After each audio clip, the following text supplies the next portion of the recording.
일단 다운워드 코제이션이라는 주장을 최근에 철학계에서 좀 많이 하고 있는 것 같고, 이거와 관련된 논문을 제가 이영희 교수님한테 이제 추천을 받아서 읽게 됐고, 사실 제가 하고 싶은 건 이제 이영희 교수님도 이제 다운워드 코제이션이라는 주제로 논문을 쓰고자 하는데, 이거와 관련해서 이제 뭐 능동 추론이랑 있든가 아니면 딥러닝이랑 있던가 이런 방향으로 같이 한번 써볼 수 있지 않을까라는 이야기를 서로 나눈 상태에서 제가 이 논문을 받은 거거든요.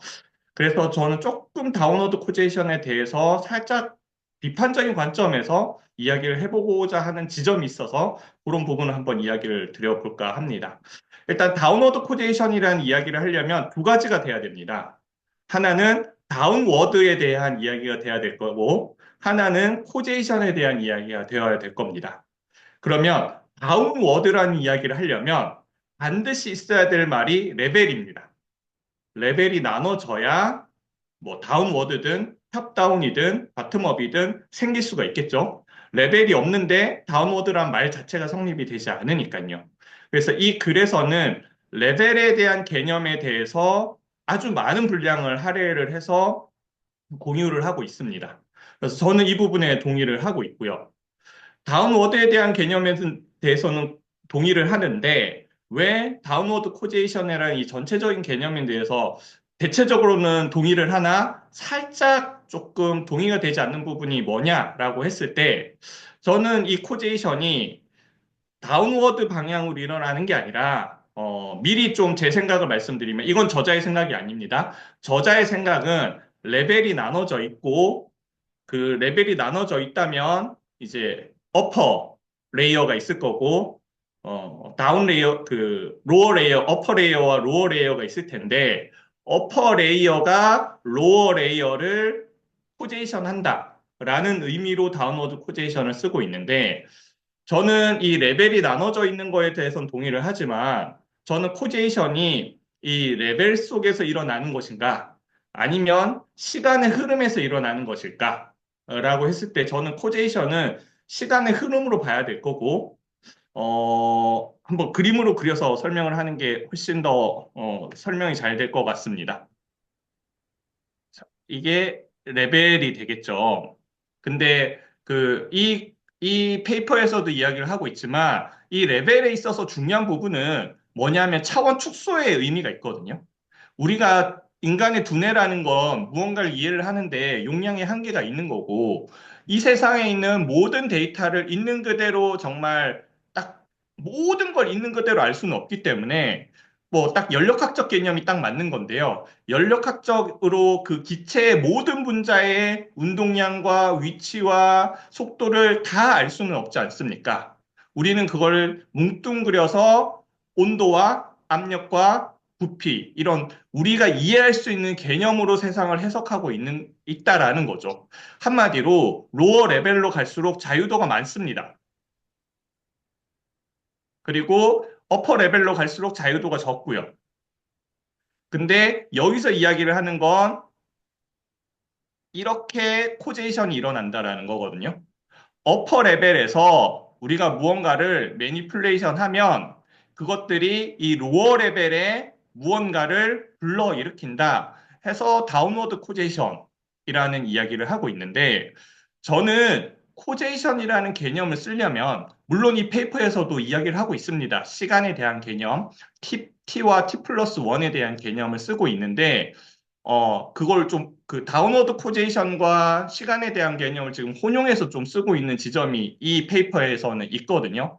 근데 저는 이게 인과관계가 아니라 이 인과관계는 지워버리고 그냥 이 어퍼 레벨에 대한 상태가 있는 거고 그 밑에 레벨에 대한 또 상태가 있는 거고 거기에 맞는 또 그 밑에 레벨에 대한 상태들이 그냥 존재할 뿐이라고 생각을 하고요. 인과관계는 어디서 일어나느냐? 여기서 일어난다고 생각을 합니다. 시간이 t에서 t 플러스 1이 됐을 때, 이때 여기에 대한 이 레벨에서의 또 다른 상태가 있을 거고요. 이 레벨에서의 또 다른 상태가 있을 거고요. 이 레벨에서의 또 다른 상태가 있을 겁니다. 여기서 자꾸 혼용하고 있는 부분이 뭐냐면 얘가 얘를 유발한다, 코제이션 한다 라고 해서 다운워드 코제이션이라고 계속 혼용해서 이 페이퍼에서 쓰고 있는데 저는 그 개념보다는 얘가 시간이 지나면서 결국은 엔트로피가 증가하는 방향으로 어떤 상태들이 각 레벨별로 다 일어날 거고요. 나중에 봤더니 얘가 얘를 유발한 것처럼 보일 뿐이지 결국은 우리가 코제이션은 이 레벨 속에서 일어나는 게 아니라 시간 속에서 코제이션이 일어나는 거고 각 상태에 따른 여러 가지 레벨별로의 상태가 존재할 뿐이다. 저는 이렇게 이해를 하는 게 훨씬 맞을 것 같고요.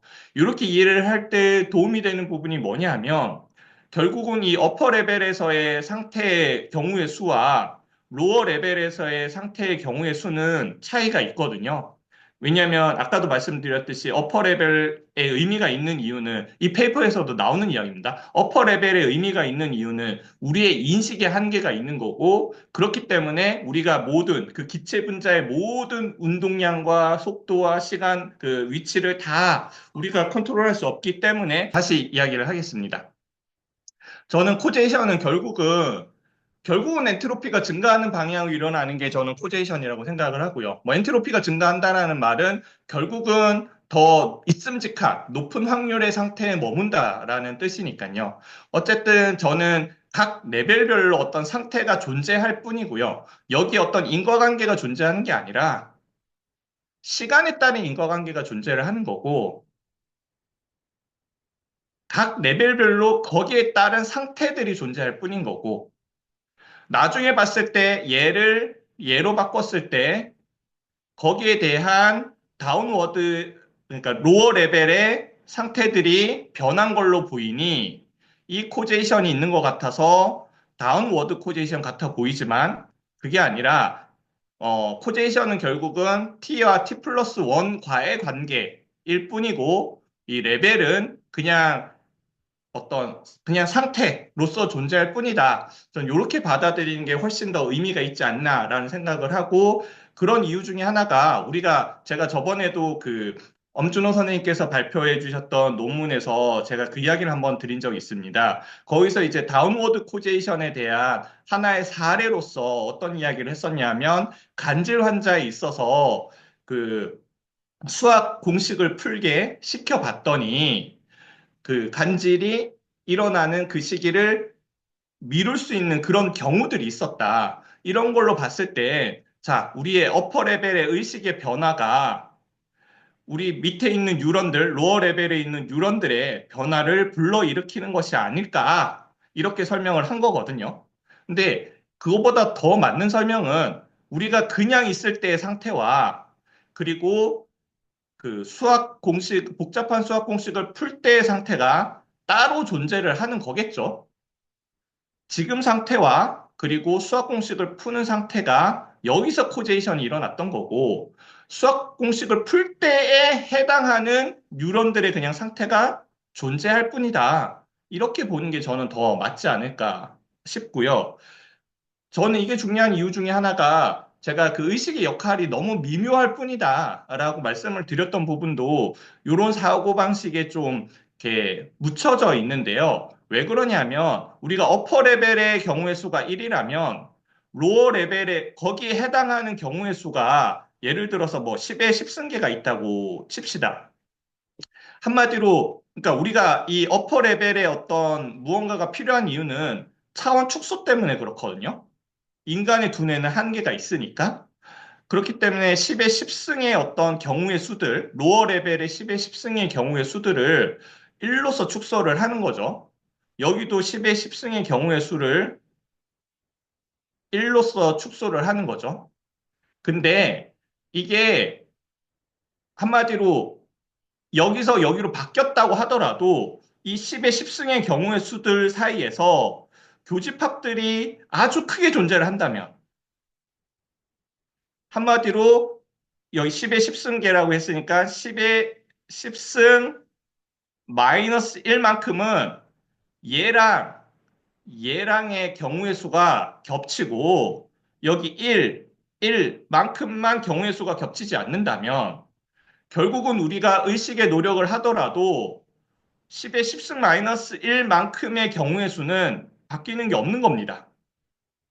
나머지 여기 1만큼만 바뀔 수 있다라는 거죠. 그래서 저는 이런 도식으로 다운워드 코제이션을 바라보는 게 훨씬 더 좀 설득력이 있지 않나라는 제 생각을 좀 말씀을 드렸고요. 그러면 이런 대충 제 생각의 얼개를 말씀을 드렸으니까 이 저자가 설명하고 있는 지점에 대해서 설명을 하고 마지막에 제 생각과 저자의 생각을 좀 비교를 해보면서 같이 토론을 해보면 좋겠다라는 생각을 합니다. 그래서 여기 이야기는 저자의 이야기와 겹쳐져 있는 부분이 있긴 하지만 어쨌든 제 생각이 조금 들어가 있는 거고 한마디로 제 생각과 저자의 이야기의 차이점은 레벨 안에서 다운워드 코제이션이 일어난다. 그러니까 레벨 간의 다운워드 코제이션이 일어난다라는 게 저자의 생각이고 다운워드 코제이션의 기본적인 생각들이고요. 저는 그게 아니라 각 레벨별로 경우의 수들이 있고 여기에 해당하는 또 다른 상태들이 존재를 하는 거고, 코제이션은 이 레벨 사이에서 일어나는 게 아니라 그냥 시간 사이에서 일어나는 것일 뿐이다. 근데 시간이 지나 보니 이렇게 영향을 미친 것처럼 보인 것일 뿐이다가 이제 제 생각인 거고요. 그건 이제 저자 생각을 공유를 하면서 이야기를 해보면 좋을 것 같습니다. 어, 일단 여기 나오는 이야기들은 다 저자들 이야기니까 저자 이야기를 좀 공유를 한번 하고 이야기를 한번 해보도록 하겠습니다. 자, 일단 레벨 사고의 요 부분도 제가 써놓은 겁니다. 이거는 저자의 이야기는 아니고, 근데 이 부분은 저자의 그 글을 읽고 제가 공감이 돼서 쓴 부분이라 아마 많이 겹치는 부분이 있을 거라고 생각을 하고요. 저는 레벨 사고는 되게 중요하다라고 생각을 합니다. 그 이유가 뭐냐면, 기존에 규칙 기반 AI가 레벨적인 사고를 하지 않았던 사고방식이라고 생각을 하거든요. 예전에 규칙 기반의 AI는 그거였죠. 고양이랑 개를 구별을 하려면 뭐 레벨이든 뭐든 상관없이 자, 눈이 두 개다, 다리가 네 개다, 털이 어떻다 이런 거를 하나의 레벨에서 모든 걸 어떻게든 구별을 해보려고 했던 거였던 거고요.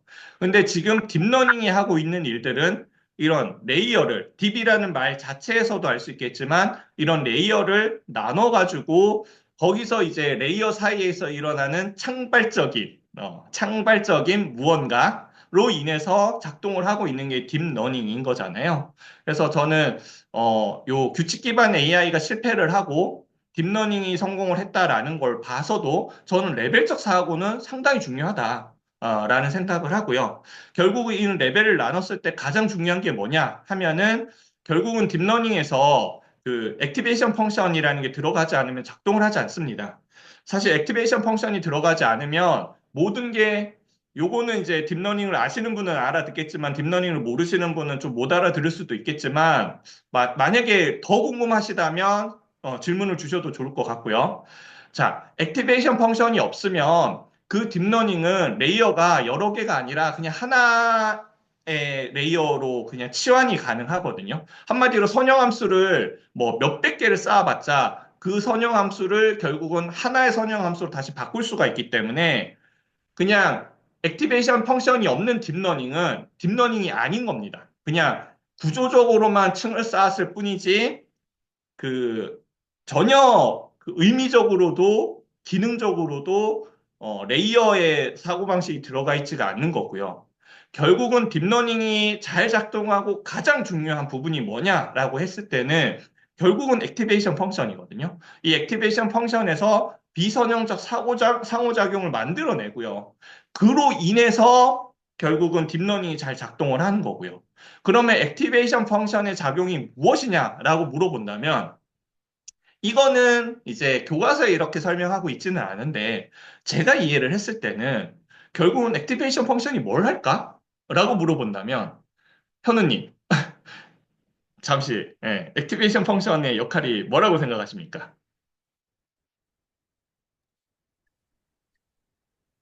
제가 생각을 안 해봤는데, 어,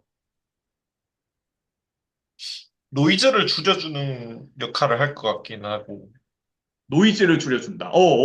좋습니다.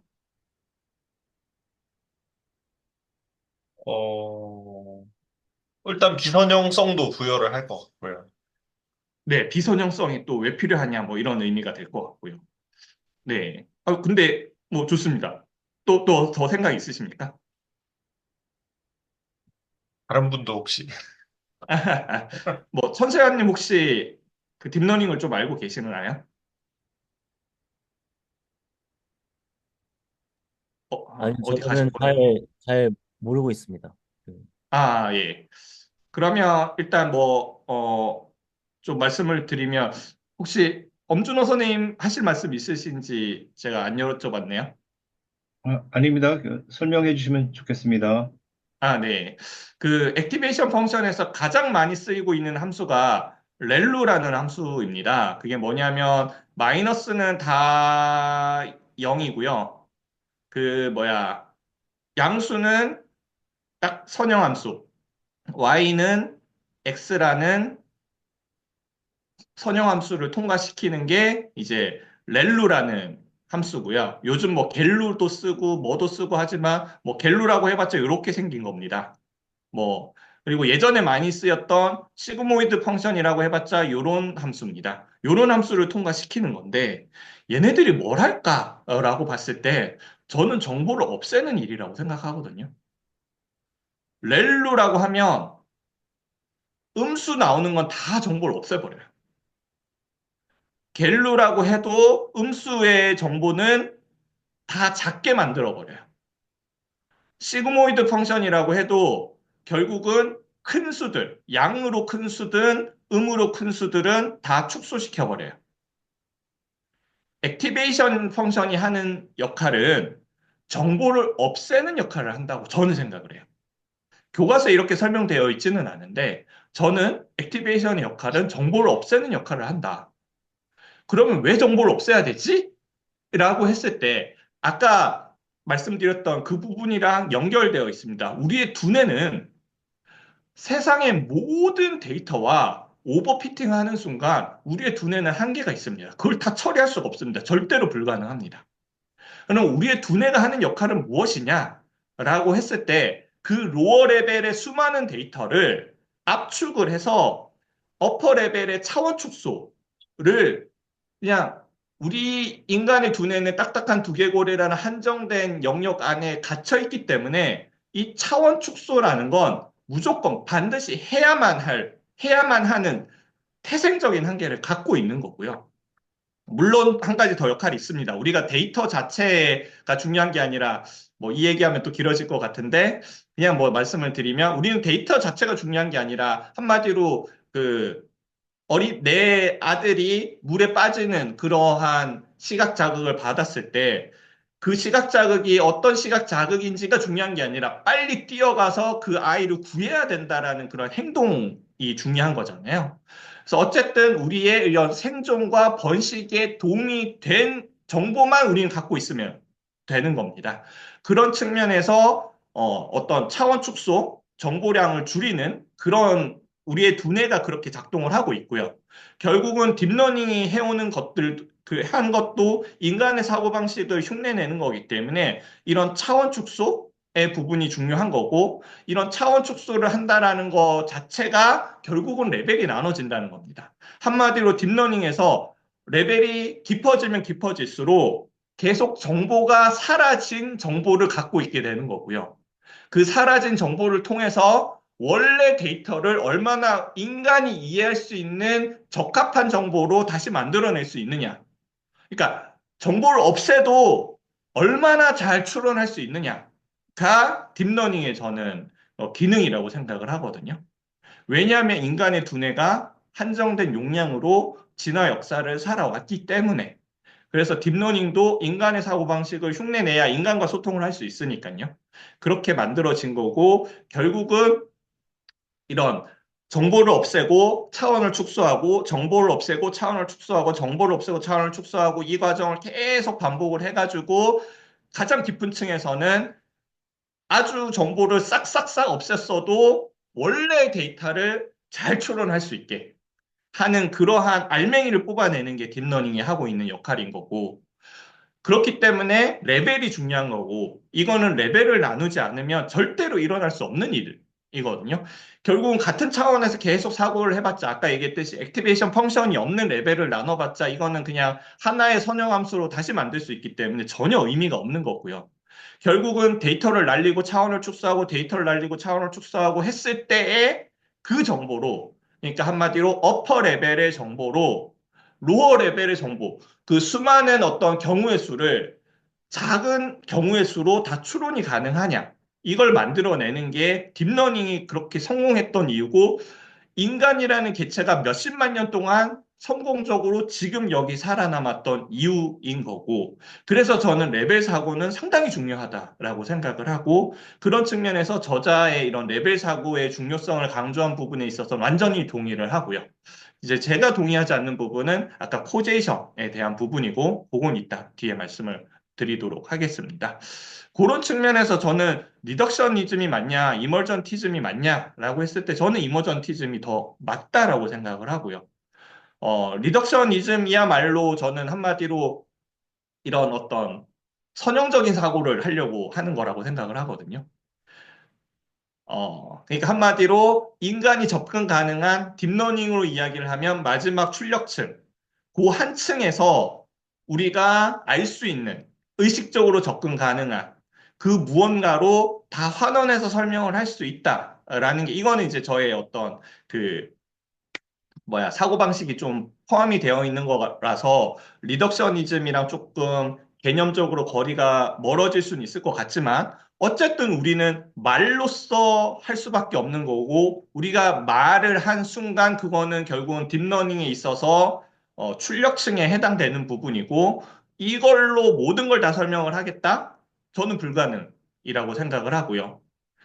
저는 결국은 인간의 의식으로는 접근 불가능한 그 중간의 히든 레이어에서의 비선형적 상호작용으로 인해서 창발된 무언가로서 설명을 해야 한다. 라는 그런 생각을 저는 좀 갖고 있고, 요건 좀 많이 간 것 같기는 한데, 제가 전달하고자 하는 부분은 어느 정도 전달이 됐으리라 생각을 합니다.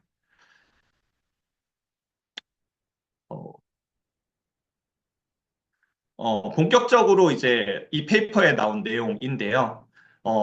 레벨에 대한 이야기를 아주 많이 하고 있습니다. 이 페이퍼에서도 그 얘기를 하고 있는데, 자, 다운 워드랑 탑다운이란 용어를 쓸 거면 이 용어 자체가 세상을 레벨로 구성하는 그림을 제시를 하고 있는 거다. 그렇기 때문에 이 용어를 쓸 거면 레벨에 대한 이야기가 명확해져야 한다라는 이야기로 시작을 하고요. 거기에 맞춰서 이제 에로넨이라는 사람이 2013년도에 레벨이라는 개념 자체가 불명확하다. 레벨에 대한 개념 자체도 불명확한데 다운워드 코제이션도 불성립한다라는 비판을 했었는데 이 페이퍼의 저자는 레벨 내가 그거 명확하게 개념적으로 정리해 줄게 라는 이야기가 거의 페이퍼의 반 이상을 차지하고 있습니다. 그래서 이 저자는 레벨을 총 세 가지 관점에서 제시를 하고 있고요. 그 중에서 두 번째 관점을 가장 강조를 하고 있습니다. 첫 번째 관점은 많은 사람들이 좀 동의를 하고 그동안 많이 써왔던 개념인데요. 그게 이제 컴포지셔널한 관점, 그러니까 파트 홀 릴레이션에 뿌리를 둔 개념, 요걸로 레벨에 대해서 설명을 하고 있고요. 뒤에 설명이 또 구체적으로 갈 거니까 뒤에서 보면 되니까 그냥 대충 한번 보시면 될 것 같습니다. 그리고 인디펜던스에 대한 관점, 그리고 이 인디펜던스에 대한 관점은 디멘전 리덕션, 차원 축소와의 전략을 위한 전략과 연관된 개념이라고 이야기를 하고 있고, 아까 제가 계속 딥러닝과 연관시켜서 이야기를 했던 것과 맞닿아 있는 부분입니다. 그래서 이 저자는 컨디셔널 인디펜던스 라는 이야기를 계속 하고 있고요. 이걸 계속 강조하고 있고 이 페이퍼의 반 이상이 컨디셔널 인디펜던스에 대한 이야기이기 때문에 뒤에 계속 반복돼서 나올 겁니다. 그래서 이런 관점에서 레벨을 나눌 수 있다라는 이야기를 하고 있고요. 세 번째는 2번이랑 연관되어 있기는 한데요. 밀접하게 관련된 개념으로 Computational and Epistemic Tractability에 고려한 개념. 이렇게 세 개로 나눠서 레벨을 설명하고 있고, 3번은 이번에 종속되어 있는 거라고 생각을 해도 크게 무방하다고 생각을 합니다. 결국은 디멘전 리덕션을 하는 이유는 우리가 에피스테믹하게 접근 가능하게 만들려고 하는 거기 때문에 연관된 개념으로 받아들이시면 될 것 같습니다. 그러면 첫 번째부터 구체적으로 설명을 드려보도록 하겠습니다.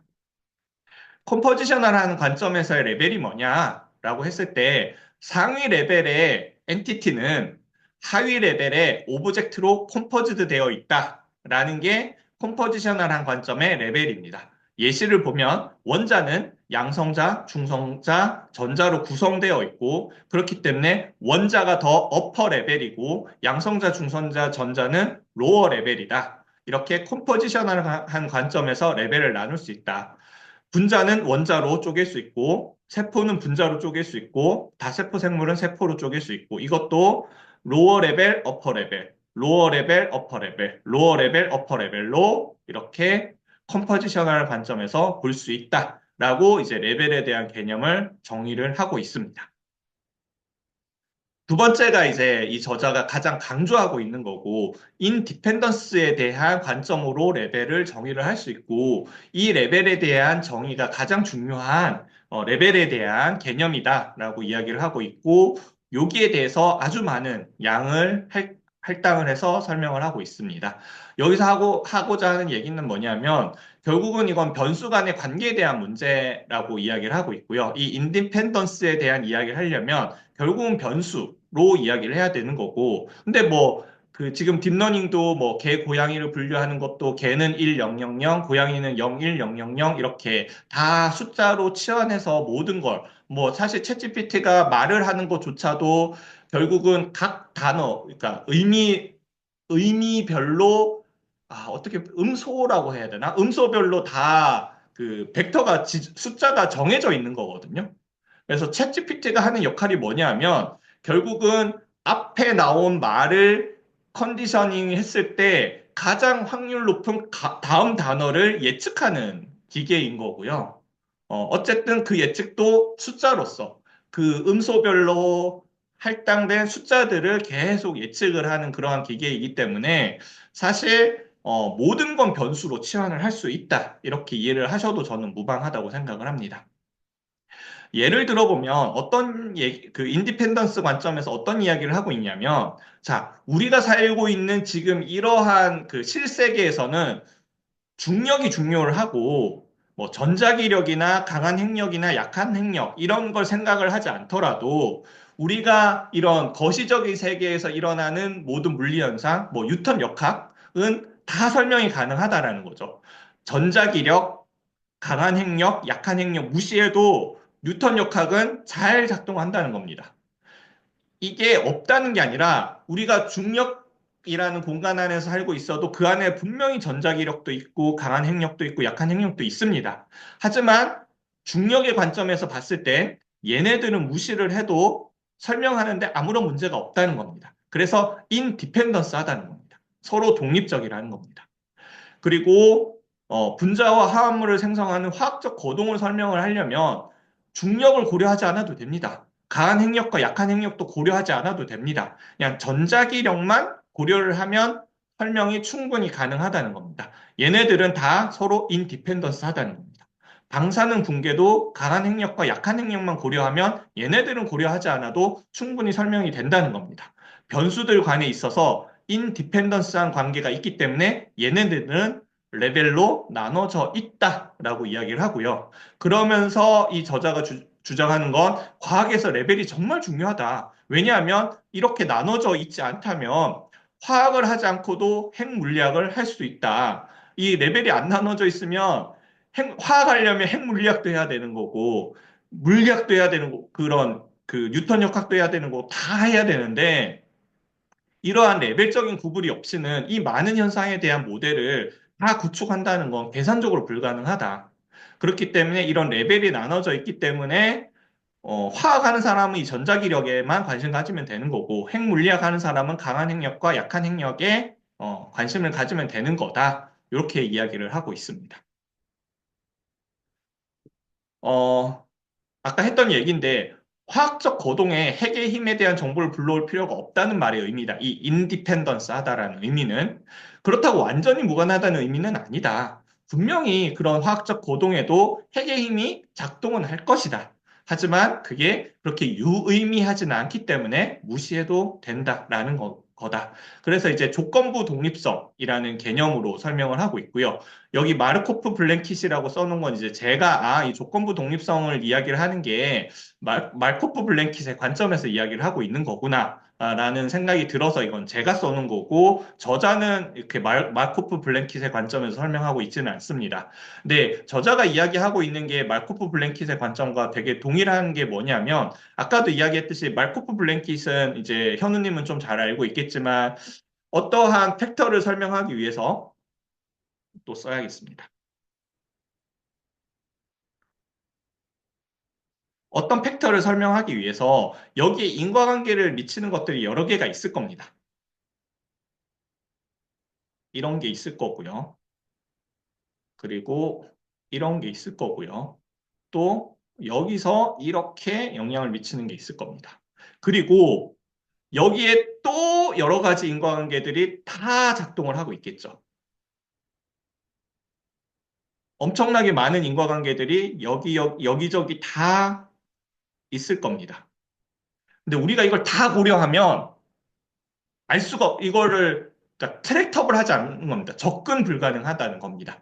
그래서 말코프 블랭킷은 뭐냐면 딱 여기까지만 우리가 알면 이 정보는 여기에 다 포함되어 있다. 이 정보는 여기에 다 포함되어 있다. 이 정보도 여기에 다 포함되어 있다. 라는 겁니다. 그래서 이 블랭킷이라는 게 담요라는 뜻인데요. 요렇게만 보면 얘에 대한 모든 설명을 할 수 있다. 라는 겁니다. 그래서 요런 조건부로 이 밖에 있는 것들은 독립적이기 때문에 전혀 생각할 필요가 없다. 라는 게 마르코프 블랭킷의 관점인 거고요. 여기서 이야기하는 조건부 독립성도 동일합니다. 아까도 이야기를 했듯이 중력이라는 걸 알고 싶으면 전자기력이랑 핵력은 관심 가질 필요가 없다. 물론 그 안에도 인과관계가 있겠지만 우리가 보고 있는 데에서는 조건부 독립성을 갖고 있다라는 이야기를 하고 있습니다. 그러면 아까 컴포지션 관점에 대해서 이야기를 했었는데 추가적으로 왜 인디펜던스에 대한 관점을 한 번 더 하느냐라고 했을 때 이 인디펜던스에 대한 관점과 컴포지션에 대한 관점은 다르다. 왜냐하면 화학 거동을 설명함에 있어서 핵도 전자도 분자의 일부다. 컴포지션 관점에서 이야기를 한다면 분자를 설명하는 데 있어서 핵이랑 전자 둘 다 컴포지션 관점에서 로어 레벨로 볼 수 있겠지만 이 인디펜던스 관점에서 봤을 땐 핵력은 조건부 독립성으로 무시할 수 있지만 전자기력은 매우 중요하다. 컴포지션 관점에서는 전자가 다 분자의 로어 레벨이겠지만 분자의 화학적 거동을 설명하는 그런 인디펜던스 관점에 있어서는 핵은 무시해도 된다. 전자기력만, 전자에 의해서 일어나는 전자기력만 생각할 수 있다. 그렇기 때문에 컴포지션 관점에서의 어퍼 레벨, 로어 레벨과 인디펜던스 관점에서의 어퍼 레벨과 로어 레벨은 다르다라는 이야기를 저자는 하고 있습니다. 그리고 또 이야기를 하고 있는 게 바이러스랑 박테리아에 대한 이야기를 하고 있는데 우리가 병에 걸렸다. 그러면 바이러스랑 박테리아는 우리 몸의 컴포지션 관점에 있어서는 로어 레벨일 겁니다. 우리 몸의 한 구성 요소로서 들어가 있겠죠. 하지만 우리가 병을 설명함에 있어서는 박테리아와 그 바이러스의 작용은 어퍼 레벨의 관점에서 이해를 해볼 수 있다라는 이야기를 하고 있습니다. 3번은 아까 앞에 이야기했던 거와 연결되는 이야기라고 말씀을 드렸는데요. 시스템 1과 시스템 2라는 두 변수 집합에 인식적인 장벽이 있을 때 이런 트랙터빌리티의 개념으로 이야기를 할 수 있다. 예시로서는 뉴런의 멀티 컴파트먼트 모델과 뉴런의 트랙터블 모델, 전체 뉴런의 트랙터블 모델 이 두 개 예로 잘 설명되는 것들이 있고 예로 잘 설명되는 것들이 있다. 뭐 저번에 저희가 그때 현우님 있으셨는지 모르겠는데 제가 다른 데서 공부를 하고 있는 데서 덴드라이틱 프레딕티브 프로세싱이라는 걸 같이 공부를 했었는데 만약에 덴드라이틱 프레딕티브 프로세싱에 대해서 관심이 있다면 그때는 멀티 컴파트먼트 모델이 중요하겠지만 우리가 전체 액션 포텐셜이라는 걸 알고 싶을 땐 이 멀티 컴파트먼트 모델은 필요가 없다. 그냥 전체 뉴런에 대한 그 전기 신호에만 관심을 가지면 된다. 얘네가 설명할 수 있는 게 얘가 트랙터블한 게 다르고 얘가 트랙터블한 게 다르기 때문에 얘네는 레벨로서 나눌 수 있다. 라는 이야기를 하고 있습니다. 그래서 일부 변수는 특정 레벨에서만 잘 정의되거나 측정 가능하기 때문에 이게 서로 장벽이 있다면 그건 레벨로 나눌 수 있다라는 이야기를 하고 있습니다. 일단 레벨에 대한 이야기는 좀 끝났는데 혹시 여기까지 해서 궁금하거나 하시고 싶은 이야기 있으시면 조금 하고 넘어가도록 할까요? 그 맨 처음에 그림 그리면서 설명하셨을 때, 네. 그 에피페노메날리즘의 향기가 났는데, 네, 맞습니다. 제가 이해한 게 맞을까요? 네, 저는 에피데미올로직 관점을 갖고 있습니다. 아니, 저는 이 그림이 저희가 알고 있는 인과관계하고 다른 관점의 설명인가요, 이게? 아, 저는 제가 그림, 화살표는 인과관계고요. 인과관계라는 기본적으로 이게 시간이 당연히 예, 전후가 있는 거고, 선후가 있는 거고, 시간적인 그런 관점이 안 들어가는 인과관계는 저는 생각할 수 없는 거고, 그리고 이게 지금 예를 들면 당구공이 하나는 A라는 당구공은 이렇게 움직이는 당구공이고 B라는 당구공은 지금 서 있는데 A라는 당구공이 딱 와서 B를 맞춰서 그 B가 움직였단 말입니다. 이게 인과관계를 볼 수 있는 거죠. 네. 그런데 그러면 당연히 A라는 그 당구공도 부딪히면서 원래 갖고 있던 모양도 변하고 운동 상태도 변하고 서 있던 B 당구공도 모양도 변하고 운동 상태도 변하는데, 음, 그게, 이게 뭐 새로운 관점인지 저는 잘 이해가 안 돼서. 지금 당연히 선생님께서 말씀해 주신 포인트를 못 잡긴 하고 있습니다. 음, 아까 당구공에 대한 인과관계, 그것도 이제 A라는 상태가 변하면서 B라는 상태도 변하는 건데, 음, 저는 이게 뭐 그러니까 지금 다른 설명인지, 그리고 큰, 예를 들면 우리가 이제 지난 시간에 얘기했던 그 바렐라의 논문에서 보면은 어떤 이제 시스템이 이제 여기서 말씀하시는 어퍼 레벨이라고 보고 그 아래에 있는 시스템을 구성하고 있는 신경세포들이 그 로우 레벨에 있는 것이라고 보면은 앞에 위에 이제 그 어퍼 레벨에서 어떤 그 네트워크가 없다가 어떤 네트워크가 생겼단 말입니다. 그래서 그 생긴 네트워크가 그 아래에 있는 뉴런들을 옛날에는 뭐 예를 들어서 어, 어떤 것이 이제 발화되고 안 되고 이렇게 있는데 그 네트워크가 새로 생기면서 밑에 있는 그 뉴런들의 그 발화 패턴이 옛날에 발화됐던 게 발화 안 되는 형태로 변하고 또는 안 되던 게 되도록 이렇게 변하고 뭔가 그 전체 시스템이 만들어지면서 아래에 있는 시스템을 그 활동을 영향을 미친다는 의미에서 그 다운워드 코제이션이라고 이제 그런 경우를 예를 줬던 건데, 아, 네. 어, 그 그거랑 연결해서 말씀을 드리면 방금 말씀하신 게 딱 요 다운로드 그러니까 일단 코제이션이 기본적으로 왜 당연히 인과 코제이션에 시간 관계가 있는 건데, 뭐 시간 관계가 뭐,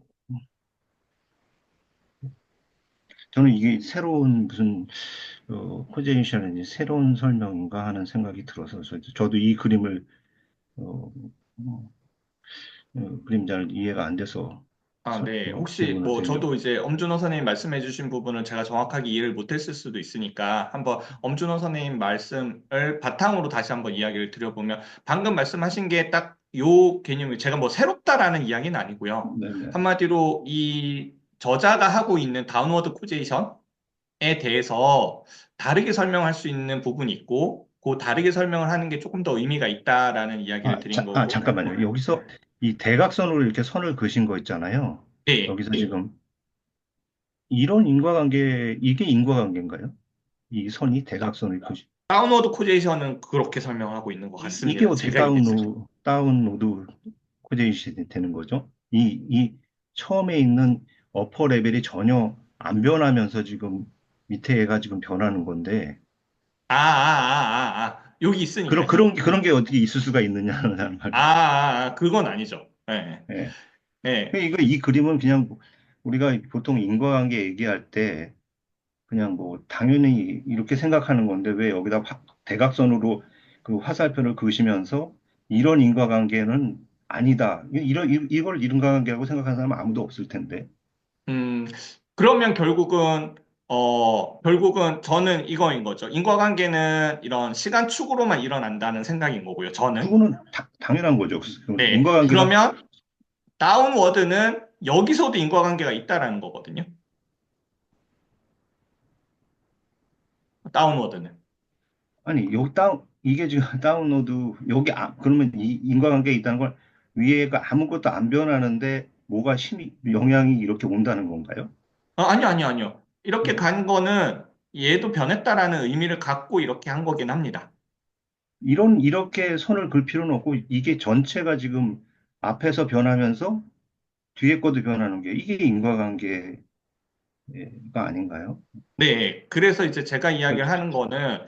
이 화살표를 굳이 가정을 해야 할 이유가 없다라는 겁니다. 그런 걸 가정하는 사람은 없을 것 같은데요, 저는. 근데 이 화살표가 없으면 다운워드 코제이션이 성립이 안 합니다. 다운워드 코제이션이잖아요. 어퍼 레벨의 어떤 그 조작을 통해서 로어 레벨의 변화가 일어나는 게 다운워드 코제이션이잖아요. 아니, 그러니까 어퍼가 변해야지만 그 변화에 의해서 다운이 변해야지만 그게 인과관계가 되는 거잖아요. 근데 그 말이 이제 이 아래쪽에 화살표가 존재해야 된다는 말이잖아요. 아니죠. 여기서 이렇게 화살표가 그릴 필요 없이 지금 방금 말씀하신 것처럼 이 화살표는 다 필요 없고 위에가 이렇게 변하니까 밑에가 이렇게 변한다. 이거만 그 화살표만 있으면 되지. 여기 중간에 이런 대각선이나 아래 위 화살표가 있을 필요가 있나요? 그러니까 저는 화살표가 이게 인과관계로 설명을 한다면 방금 말씀하셨듯이 위에가 변하면 아래가 변한다. 예. 예, 그리고 이 그게 화살표가 변하는 건 있어야 당연히 시간 관계가 있는 거니까 좀 그게 좀 왜 화살표를 대각선으로 그리는지 좀 그럼 이렇게 그려도 상관없습니다. 이렇게 뭐 똑같습니다. 근데 저는 이 아래 화살표 자체에 대한 존재에 대한 의문인 겁니다. 이해가 전달이 되나요? 어쨌든 다운워드 코제이션이라고 주장을 한다면 레벨 사이에서 인과관계가 일어난다라는 게 전제되어 있는 거고 저자도 분명하게 그렇게 이야기를 하고 있습니다. 레벨 그렇죠. 사이에서 인과관계가 있다라는 거. 그렇죠. 그러니까 다운 네. 워드란 말이 성립될 수가 있는 네. 거죠. 그게 뭐 이렇게 쓰든 이렇게 하고 이렇게 쓰든 어쨌든 아래 방향의 화살표가 존재해야 된다라는 거죠. 다운워드 코제이션은. 근데 저 대각선의 방향은 대각선의 그거는 없다는 예, 거죠. 그럼 빼겠습니다. 어쨌든 네, 네.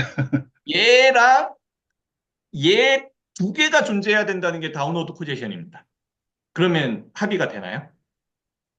네, 일단 넘어가겠습니다. 예. 그러니까 한마디로 X축의 화살표와 Y축의 화살표가 두 개 동시에 존재를 해야 다운로드 코제이션인데 제가 말씀드리고 싶었던 건 이 Y축의 코제이션을 왜 만드는 거지? 라는 거고요. 결국은 얘네들이 세트로 있는 거고 결국은 t에서 t 플러스 1으로 되는 이 x축의 코제이션만 존재를 하는 거지 왜 Y축의 코제이션을 왜 만드는 거지? 라는 겁니다. 그 만드는 게 이게 그 두 가지 있을 수 있을 것 같아요. 정말 그렇게 일어나는지 정말 어, 존재론적인 질문이 있을 수 있을 것 같고 이해하기 쉬워서 그렇게 하는 에피스테몰로지컬한 게 있을 것 같은데 이해하기 쉬워서는 충분히 할 수 있을 것 같거든요. 근데 진짜 그렇게 일어나는가 하면 사실은 그 이일준 선생님께서 말씀하신 게 맞겠죠? 예를 들어 뭐 어떤 뭐 동물이 다른 동물을 잡아먹었는데 그래서 뭐 소화가 일어나서 뭐 분자들이 어떻게 됐다. 잡아먹힌 애 분자가 어떻게 됐다.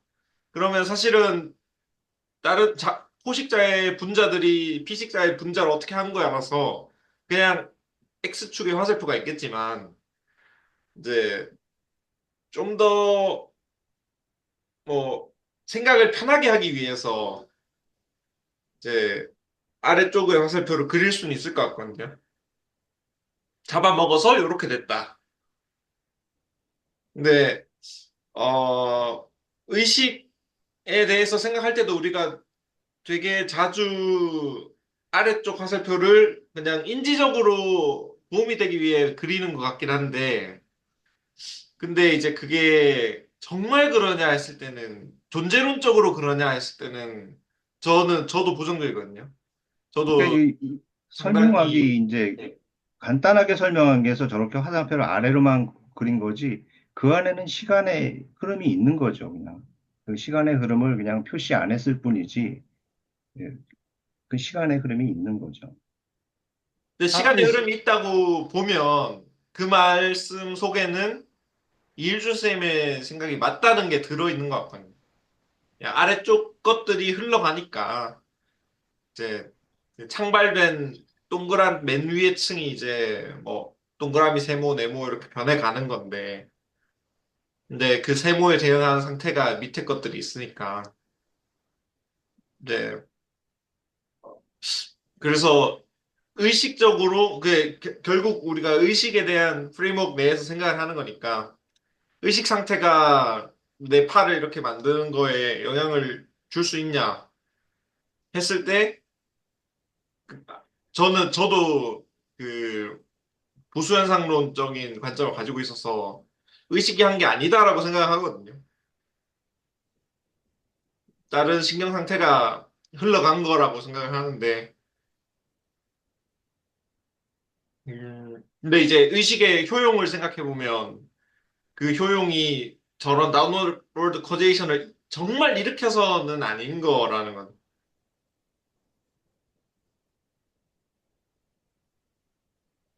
근데 여기는 뭐 지금 의식까지 간 거는 아니고 그냥 그 다운로드 코데이션이라는 개념을 이제 설명하는 과정에서 제가 이제 좀 이해가 안 된 부분을 질문을 드린 겁니다. 네, 딱 이거로 정리하면 맞을 것 같습니다. 그 뭐야 적어도 다운로드 코제이션은 아까도 말씀드렸지만 그 당연히 어느 누구도 이 X축의 코제이션을 생각 안 하는 사람은 절대 존재하지 않고요. 이 논문에도 거기에 대한 이야기를 하고 있습니다. 근데 제가 하고 싶은 얘기는 뭐냐면 이 X축에 대한 코제이션 플러스 다운워드 코제이션은 이 Y축에 대한 코제이션도 이야기를 하고 있는데 저는 이 Y축에 대한 코제이션은 빼고 X축에 대한 코제이션만 생각을 하는 게 훨씬 더 맞지 않느냐. 왜 Y축을 자꾸 넣느냐에 대한 이야기였습니다. 근데 이 Y축을 빼고 X축만 생각을 하는 순간 이건 다운워드 코제이션은 아니거든요. 네. 어쨌든 그럼 뒤에 또 네. 하다 보면 또 정리가 될 것 같습니다.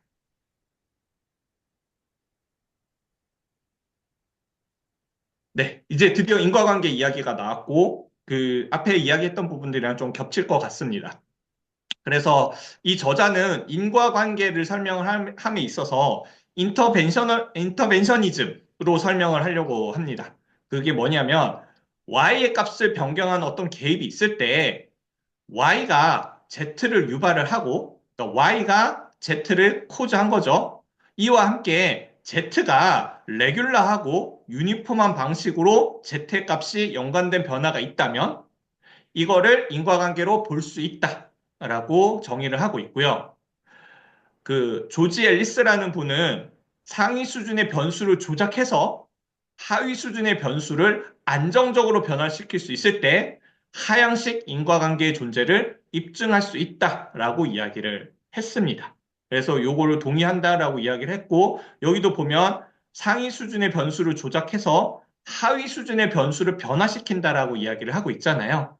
여기서 분명히 시간이 지났을 거고 그렇기 때문에 X축의 코제이션도 있지만 상위 수준이 하위 수준을 변화시킨다라는 말이 있기 때문에 Y축의 코제이션도 들어가 있는 개념으로 저는 볼 수밖에 없다라고 생각을 하고요. 그럼 Y축의 코제이션을 우리가 넣어야 되냐 빼야 되냐를 우리가 논의를 해보면 될 부분이라고 생각을 합니다.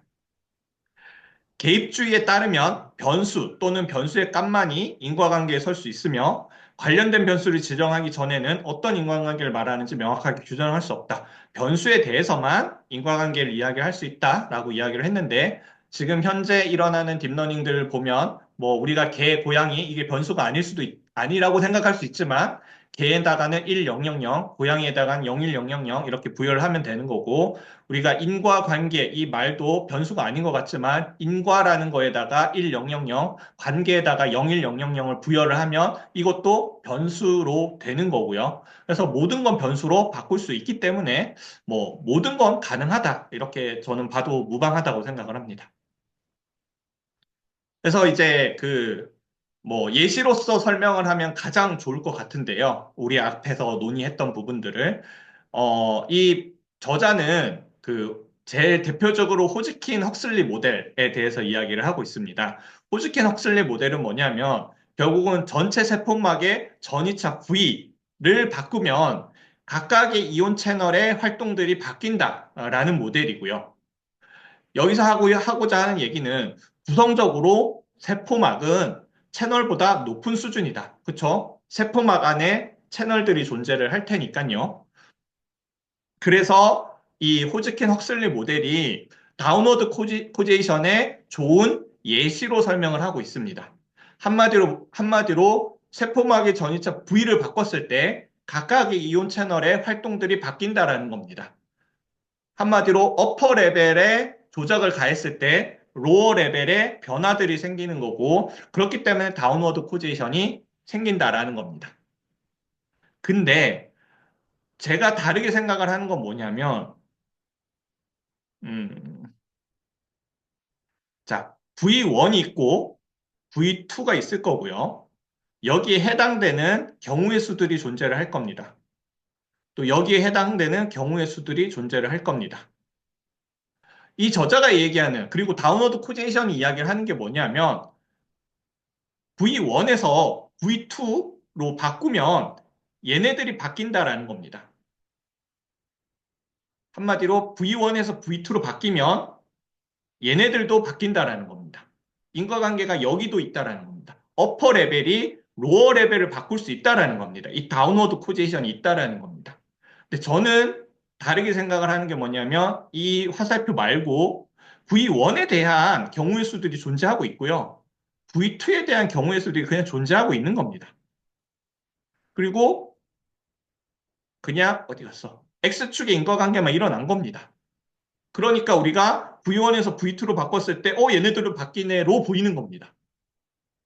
그냥 이 Y축의 그 인과관계는 빼고 생각을 해도 이 호지킨 헉슬리 모델도 충분히 설명이 가능한데, 이 호지킨 헉슬리 모델을 설명을 하려면 이 다운워드 코제이션이 있어야만 하는 것처럼 설명을 하고 있기 때문에 제가 거기에 대한 약간 반론을 제시를 했던 거고요. 저는 그냥 세트가 존재를 하고 코제이션은 시간의 흐름에 따른 이 X축의 코제이션만 어, 존재를 한다. 저는 이렇게 생각을 하고 있습니다. 잠깐 거기서 한 말씀 네, 여쭤보고 들어가도 될까요? 네. 그러면 그 이 선생님 말씀에 의하면은 레벨이 아무 의미가 없네요. 아니죠. 그, 그 상위 레벨에 따라서 그냥 하위 레벨이 그냥 자동적으로 변하는 것처럼 이해가 되는데 네. 그러면 뭐 우리가 하위 레벨을 그 생각할 필요가 없지 않나요? 하위 레벨을 생각할 필요가 없지 얘가 않죠. 이렇게 변하고 있는데 뭐 그러면 자동적으로 이렇게 변할 거고 이렇게 변할 거고 이렇게 되면은 그 하위 레벨을 뭐 이해할 필요가 없는 거 아니에요? 이게 어떻게 보면은 지금 되게 단순하게 변수를 하나씩 하나씩 해놔서 그렇게 보이는 거지. 저는 이게 그렇게 단순하게 이게 1대1로 매치되는 건 아니라고 생각을 하거든요. 무슨 말이냐면은 우리가 그러면 V1이랑 V2만 알면 되는 거지. 얘네들은 알 필요가 없네. 라는 이야기신데 이게 우리가 호즈킨 헉슬리 모델만 보면 그렇게 보일 수도 있겠지만 우리가 결국은 만약에 다른 부분이 생긴다면 그러니까 호즈킨 헉슬리 모델 말고 아까 말씀드렸듯이 덴드라이틱 프레딕티브 프로세싱이라는 다른 관점을 알고 싶다면 요 하위의 구성 요소들을 또 다른 어퍼 레벨의 개념으로 또 뭔가를 해내야 하는 거죠. 그건 잘 이해가 안 되네요. 그러니까 저는 이렇게 생각을 합니다. 이 세상에 있는 이 경우의 수들은 존재하고 있는 겁니다. 존재하고 있는 겁니다. 근데 우리의 두뇌는 한정된 용량을 갖고 있기 때문에 얘네들을 오버피팅 할 수 없습니다. 그리고 오버피팅 해서도 안 됩니다. 오버피팅 하는 게 우리가 목적이 아니기 때문에. 그러면 여기서 어퍼 레벨의 개념들을 끄집어내야 됩니다. 근데 다양한 방식으로. 저는 이 예시는 좀 틀렸다고 생각하는 게, 네. 전위차는 사실 이온의 농도로 인해서 결정되는 거잖아요. 근데 이온 채널은 이온 농도를 조절하게 해주는 애인 거고, 그러니까 이온 채널의 상태를 로어 레벨에서 바꿔준다고 해서 전위차가 바뀌는 건 아니거든요. 왜 그렇죠?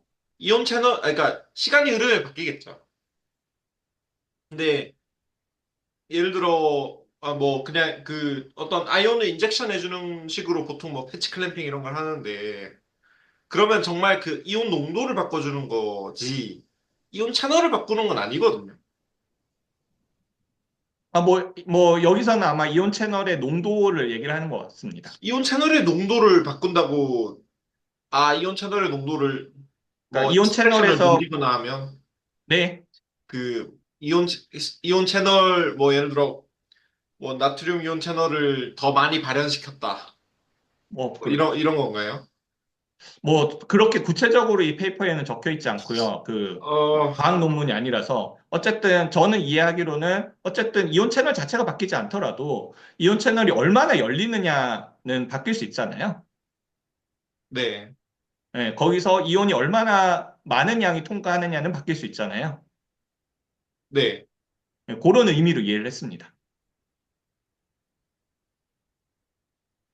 현우님이 이야기하는 만큼 그렇게 자세하게 기술되어 있지 않습니다. 이 페이퍼는. 생물학자가 안 쓴 게 티가 나가지고 네, 그렇죠. 좀 발끈했습니다. 네.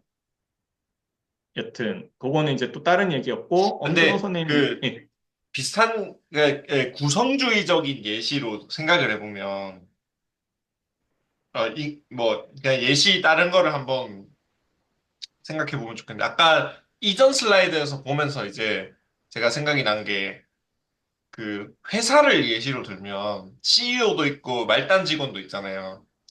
근데 이제 CEO가 말단 직원에게 레벨 와이즈하게 생각할 수도 있고 명령이 가능하잖아요. 물론 말단 직원도 뭐 어떻게 업워드 커제이션을 할 수는 있겠지만 다운워드로 생각하는 게 회사가 돌아간다고 생각했을 때 훨씬 더 편할 텐데 어 그래서 이게 컴포지셔널한지는 모르겠어요. 왜냐하면 어퍼 레벨에 해당하는 영역 혹은 요소가 따로 있는 거니까. 근데 이게 의식과 관련해서도 조금 생각해 볼 만하다고 생각하는 게 이제 우리가 이제 하이 오더 에리아도 있고 뭐 로우 오더 에리아가 있고 V1이 있고 뭐 DMN이 있고 이런 식으로 생각을 하니까 이제 그 생각하게 하는 그 생각에 해당하는 뇌부위, 그리고 그렇지 않은 무의식적인 뇌부위가 따로 있다고 생각을 하고, 그러니까 뭐 NCC적인 사고로 생각을 해보면, 어, 이제 좀 더 하이오더한 영역이 다른 영역에 영향을 미칠 때, 그때 뭔가 우리가 다운워드 코제이션이라고 어렴풋하게 가정할 수도 있을 것 같고. 그러면 이제, 이게 뭐 창발주의적인 사고는 아니지만, 이제 그런 것들이, 뇌 내에서 좀 더 고등하게 많은 영향력을 쥐는 CEO 같은 존재가 영역이 있다. 그리고 걔가 다른 영역에 영향력을 가질 때, 그러면 우리가 우리의 어떤 그 생각 속에서 만들어 놓은 하이라키 내에서 다운워드하게 영향을 준다라고 고려하는 것 같거든요. 근데 이 논문이 뭐 의식에 대한 논문은 아닌 것 같아서 뭐 적용은 안 될 수도 있는데, 이제 그 구성 요소들의 어떤 하이라키가 있을 수도 있다는 생각도 아, 들거든요. 얘기 너무 길어질 것 같아서 그러니까 그 지난번에 그 바렐라 박사님이 말씀하신 다운로드 코제이션은 이제 제가 이해하기로는 그 아까 이렇게 네트워크 만들어지면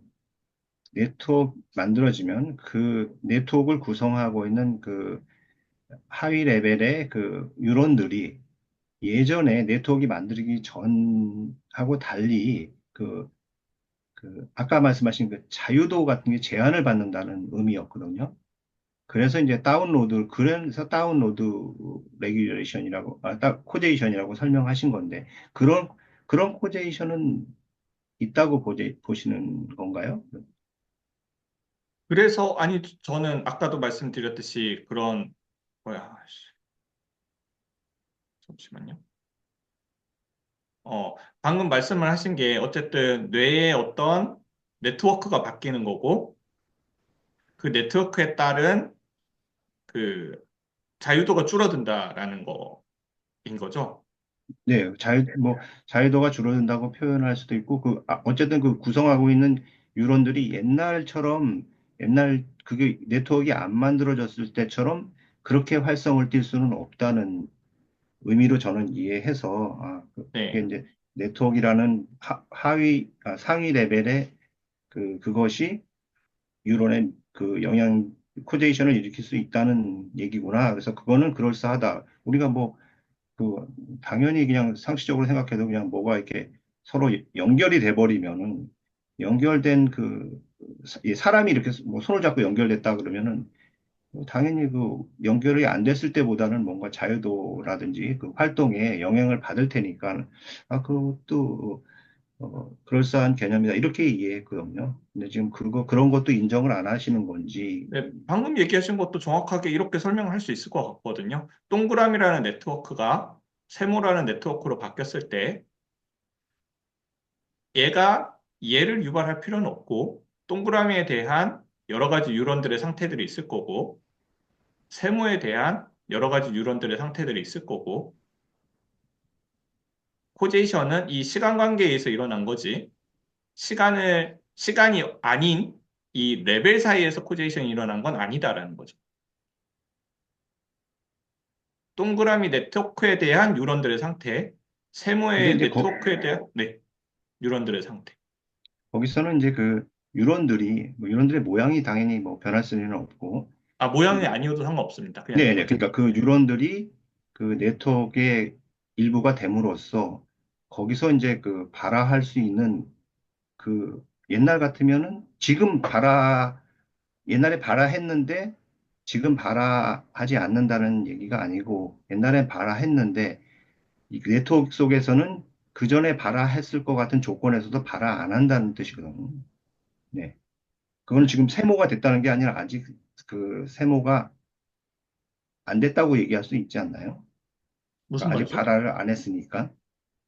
걔네들이 그 활, 그 액션을 취할 수 있는 범위의 제한을 받는다는 거거든요. 네.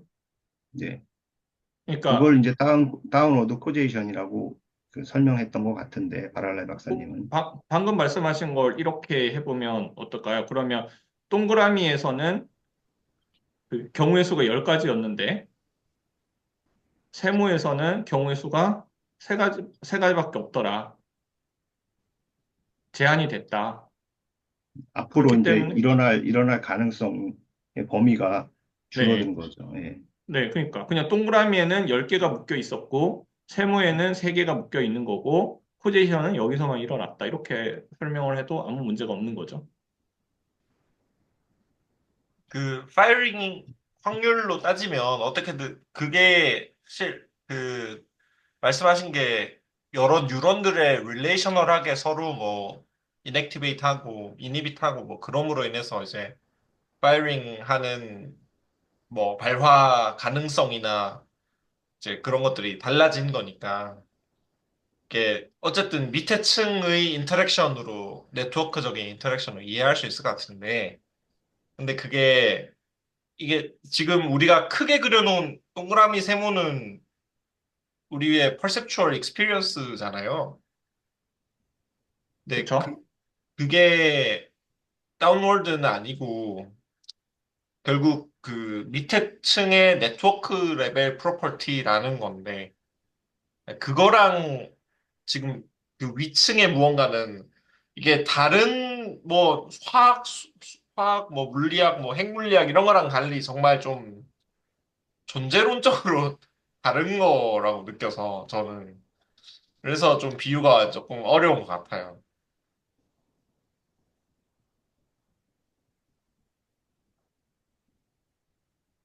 제 이야기는 전달이 됐을까요? 그- 그 예, 저도 여기까지 하나 얘기하고. 좀 여쭤봐도 될까요? 네. 이게 저도 들으면서 계속 헷갈리고 또 생각하면서 이게 맞나 싶으면서 다시 또 헷갈리고 해가지고 그러니까 다운워드 포지션이 있다면 우리가 예를 들면은 이제 가장 위에 뭐 여기 그려놓은 거에서 동그라미에서 세모로 변하는 동그라미가 우리가 어떤 걸 인지하고 있는 상태라고 한다면 그리고 거기에서 다운워드 포지션이 있어서 그 아래에 더 스몰 마이크로 스케일에서 이런 것들이 변할 수 있다라고 하면 어, 그 마이크로 스케일에서 T에서 T 플러스 1으로 갔을 때 그 세모 방향으로 마이크로 스케일이 변할 수 있겠다. 근데 그 위에 큰 세모는 만약에 그 위에 큰 세모가 동일한 T 플러스 1 시점에서 인지하지 못하는 상태를 말한다면은 어 그렇다면 이 그림이 좀 성립할 수 있지 않을까라는 생각을 좀 어, 하게 됐거든요. 그러니까 근데 좀 저는 오히려 방금 얘기하신 거는 저희가 지금 2개만 그려서 이렇게 보이지만 여기에 또 서브 컨셔스한 레벨이 또 있거든요. 예. 그러니까 얘네 둘은 똑같아 보여도 여기선 또 다를 수가 있겠죠.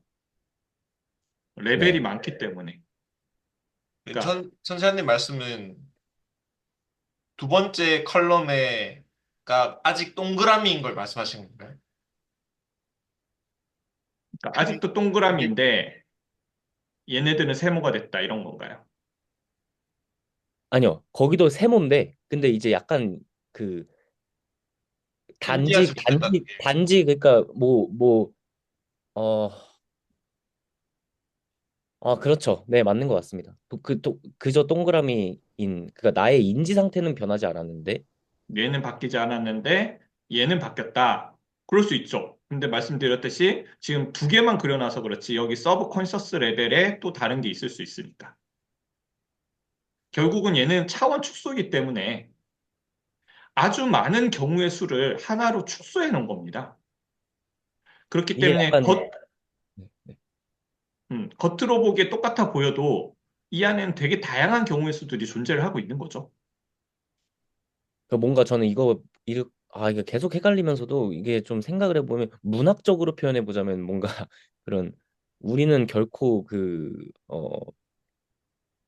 이- 우리가 생각하고 우리의 생각은 언제나 과거에 있는 것이다. 그러니까 현재를 생각할 수 없는 거라는 뭐 문학적으로 그런 말을 생각을 해보면 그러니까 그런 아이디어에서 좀 기반해서 방금 말씀드렸던 거고 어, 뭐 조금 제 생각과 통할 수 있는 게 제가 대중 강연을 많이 했었는데 어, 뭐, 제가 항상 이제 토론을 시키는데 행위의 주체는 누구냐, 행위의 주체는 누구냐, 이런 이야기를 하면, 야, 나중에 뭐 기회가 되면 한번 해보겠지만 이러면 진짜 그 논리가 막혀버리거든요. 그리고 제가 나중에 말씀을 드리는 게 행위의 주체는 과거다라고 말씀을 드려요. 물론 이것도 그 엄밀하게 얘기하면 틀린 말이긴 하겠지만, 어쨌든 이제 전달하고자 하는 목적에서 제가 갖고 있는 생각은 과거가 우리를 지배한다라는 생각을 저는 갖고 있습니다. 네, 우선 알겠습니다. 그럼 넘어갈까요? 네. 그래서 뭐, 이 분은 다운로드 코제이션에 대한 가장 대표적인 예로 호지킨 헉슬리 모델을 설명을 계속 반복적으로 하고 있습니다.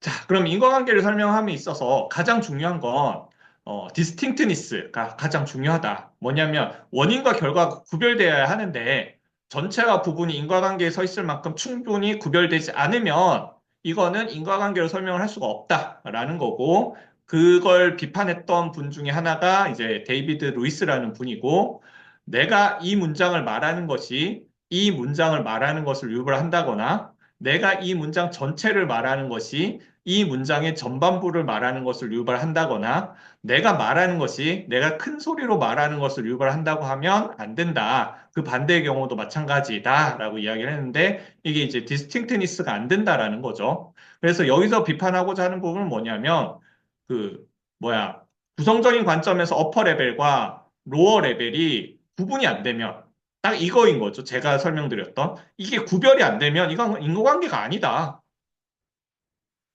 이거 딱 이건 거죠.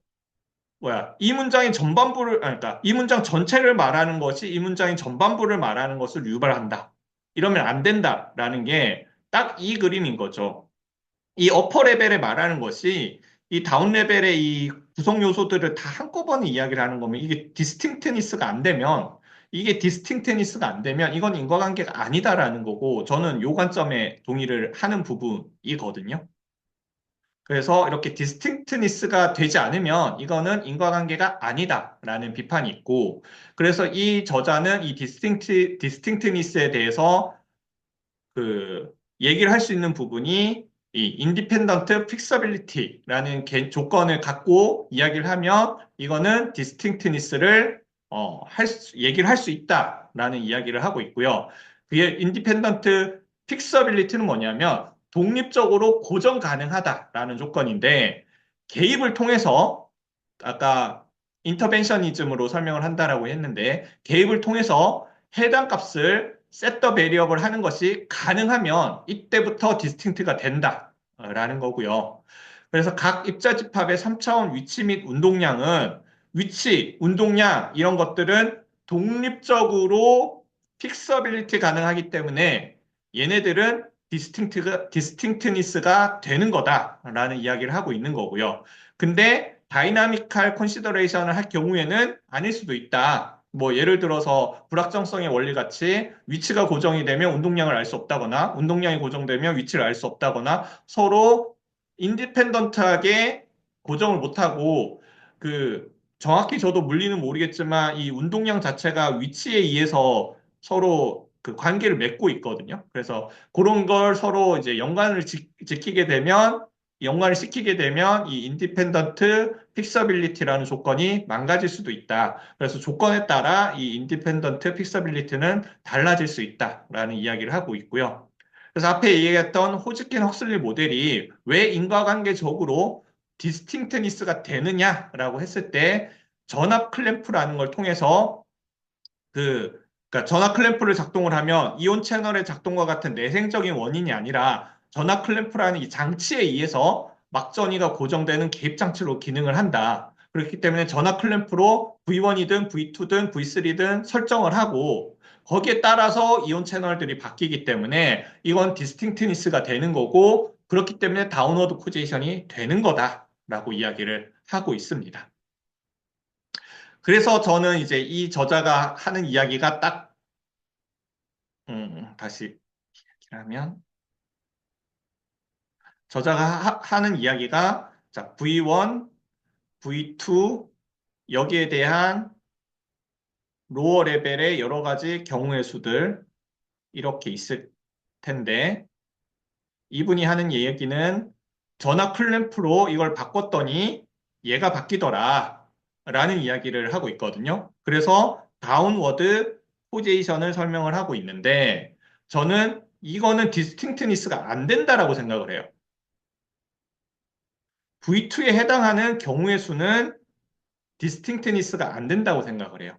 여기서 생긴 디스팅트니스는 여기서 생긴 디스팅트니스라고 생각을 해요. 그래서 제가 아까 화살표를 이렇게 그었던 이유가 이렇게 다운로드 코제이션을 설명을 하니까 디스팅트니스가 있는 것처럼 보이지만 이 디스팅트니스는 시간에 의한 디스팅트니스지 이 레벨에 의한 디스팅트니스가 아니라고 생각을 하는 겁니다. 그래서 저는 레벨적으로는 디스팅트니스가 안 된다라고 생각을 하고 있는 겁니다.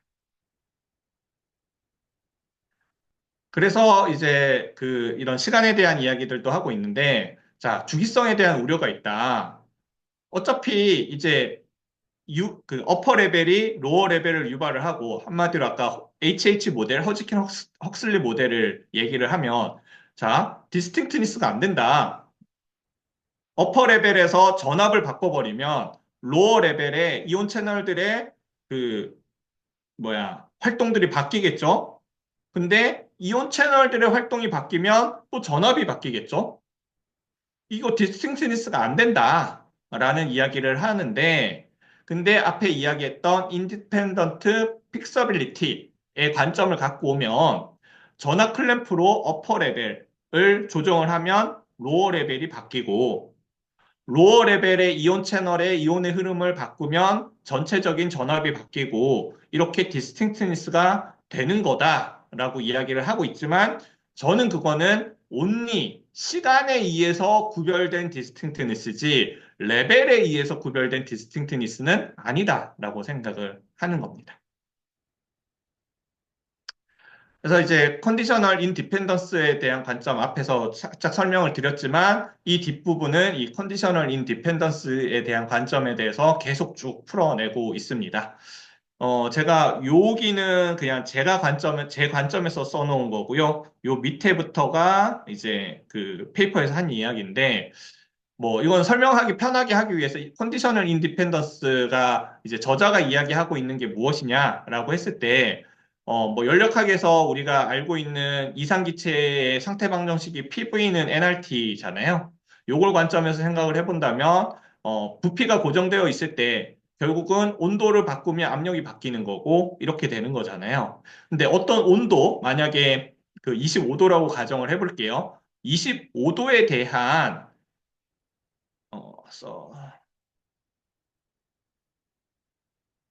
25도라는 어퍼 레벨이 있고 여기에 해당하는 수많은 기체 분자들의 그 미시적인 경우의 수들이 존재를 하고 있을 겁니다. 그러면 우리가 여기서 압력을 알고 싶어요.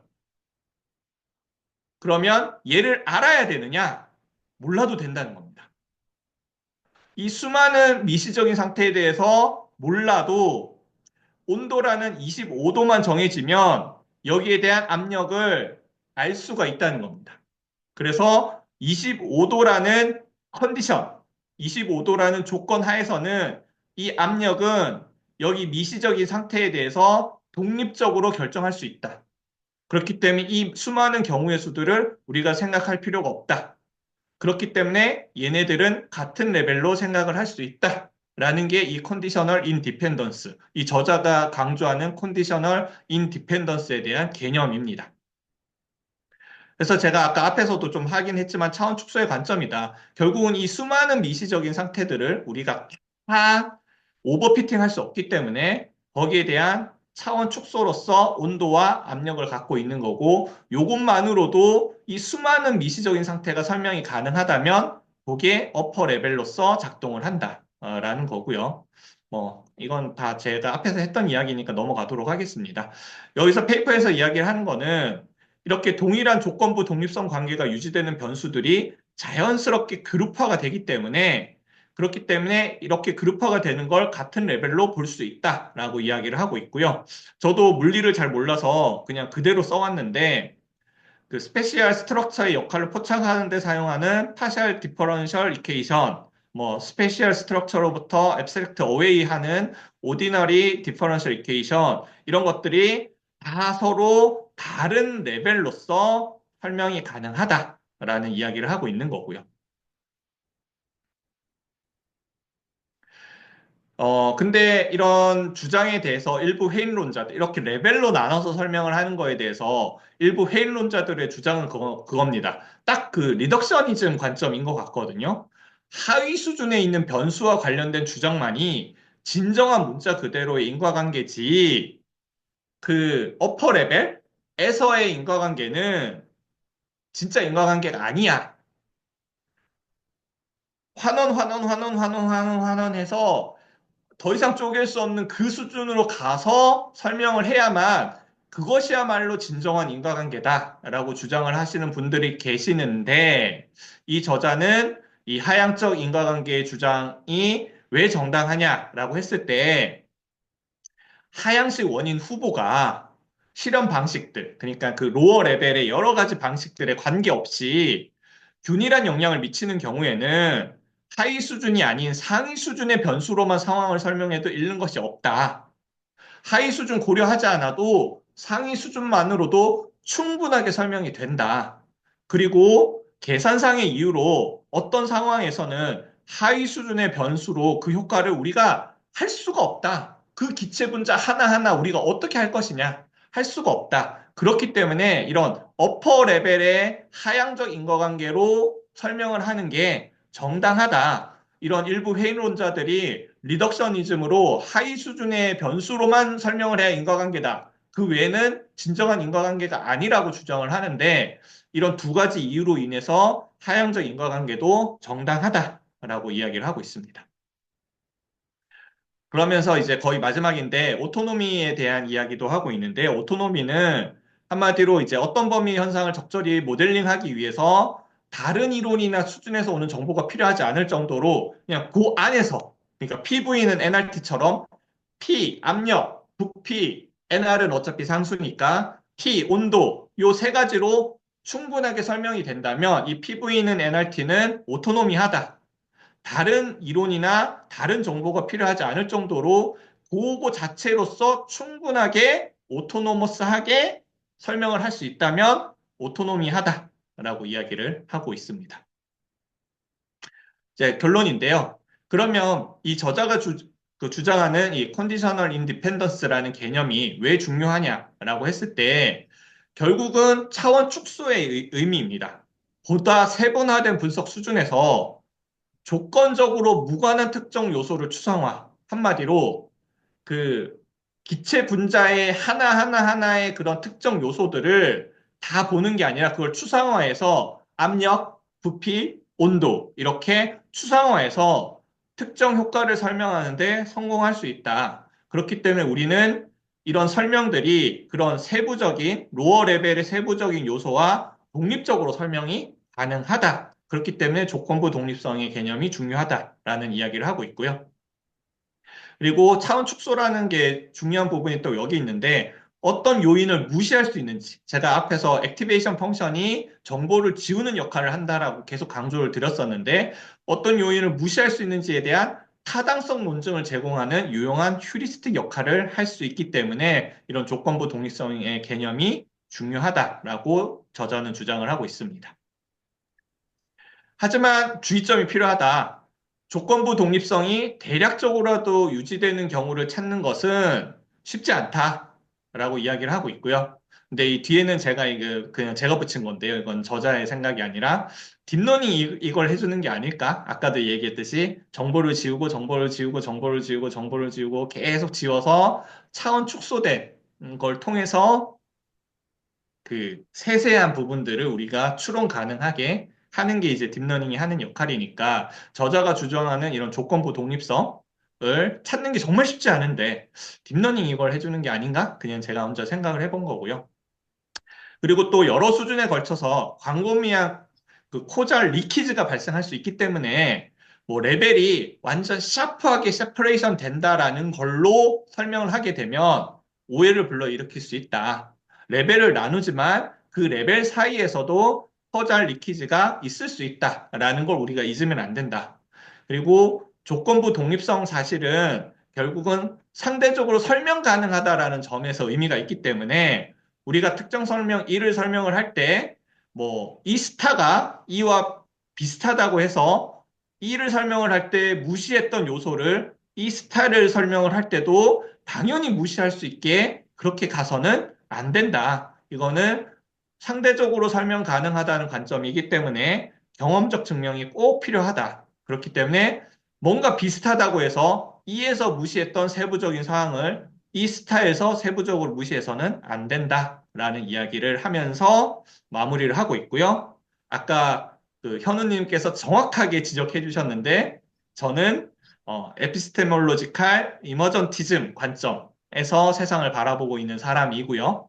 그런 측면에서 온톨로지랑은 좀 다르고 리덕셔니즘이랑은 좀 다르고 제가 오늘 말씀드린 여러 가지 관점들은 그 에피스테몰로지칼 이머전티즘 관점 요거는 지금 그 페이퍼에 있는 내용이 아니라 제가 이 페이퍼를 읽으면서 들었던 생각, 에피스테몰로지칼 이머전티즘 관점에서 좀, 아무래도 발표를 할 때 제 관점이 녹아져 있으니까 그런 관점에서 좀 설명을 드린 거다라는 이야기로 제 발표는 여기서 마무리하도록 하겠습니다.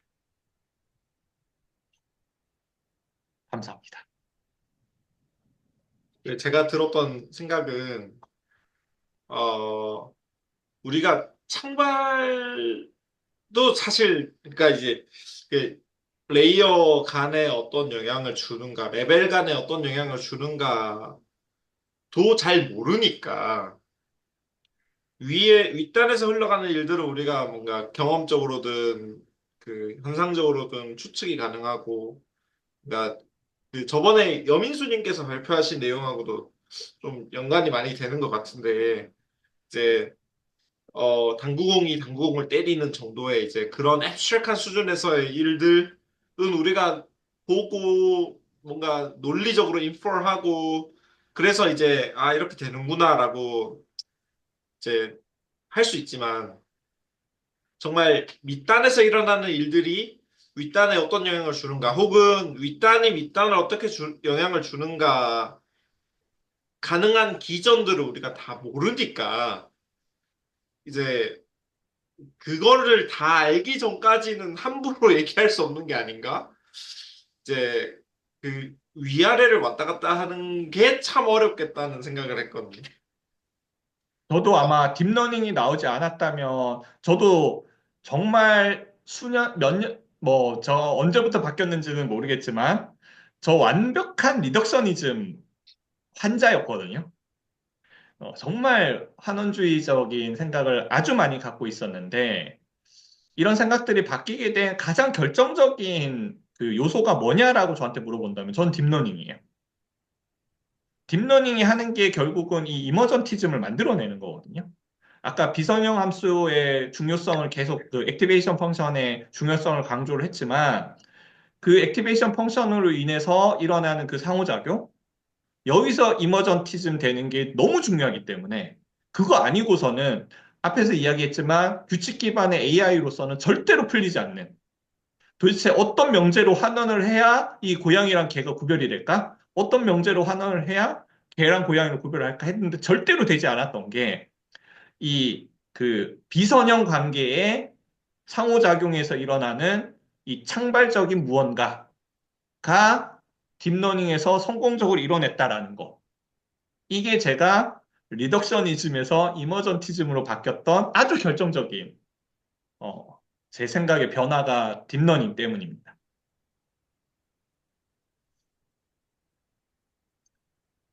그래서 어렵지만 딥러닝을 통해서 이 이머전티즘에 대한 관점을 해볼 수 있는 지점들이 생기지 않을까라는 생각을 저는 하고 있습니다. 그래서 제가 갖고 있는 관점은 결국은 딥러닝을 통해서 인간에 대한 철학을 하는 시대가 분명히 온다라고 저는 생각을 하고 있습니다. 혹시 저기 끝난 다음에 그 발표 자료를 좀 공유해 주실 수 있으신가요? 아, 네, 예, 뭐. 네. 논문을 안 읽어서 안 읽고 들어가지고 잘 이해 안 되는 부분도 있고 해서 다시 한번 자료를 보고 한번 공부해 봐야 되지 않을까 생각이 듭니다. 이게 참, 논문 자체가 그렇게, 네. 죄송합니다. 그, 자연과학이란, 저는 요새 또 막 사회과학 이쪽에 관심이 좀 생겨서 보고 있는데, 아예 다른 얘기긴 한데, 그 사회랑 인간이 어떤 관계를 맺는가, 그것도 이제 사회학적으로 생각을 하면 인간이 모인 게 사회인데, 사회가 인간에게 영향을 주는 거는 좀 우리가 생각할 때 좀 자명하잖아요. 근데 어떤 사조에서는 사회라는 건 없고 인간 간의 인터랙션이 있을 뿐이다 라고 보는 사람도 있고 사회학자들도 있고 혹은 인간이 모인 게 그냥 사회가 아니라 인간은 또 관념적인 존재니까 공유되는 어떤 애브스트랙한 게 있고 그것들이 또 인간의 행동이나 말에 영향을 준다.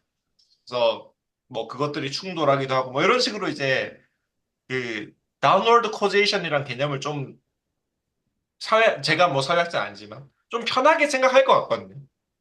당연하다라고 볼 것 같아요.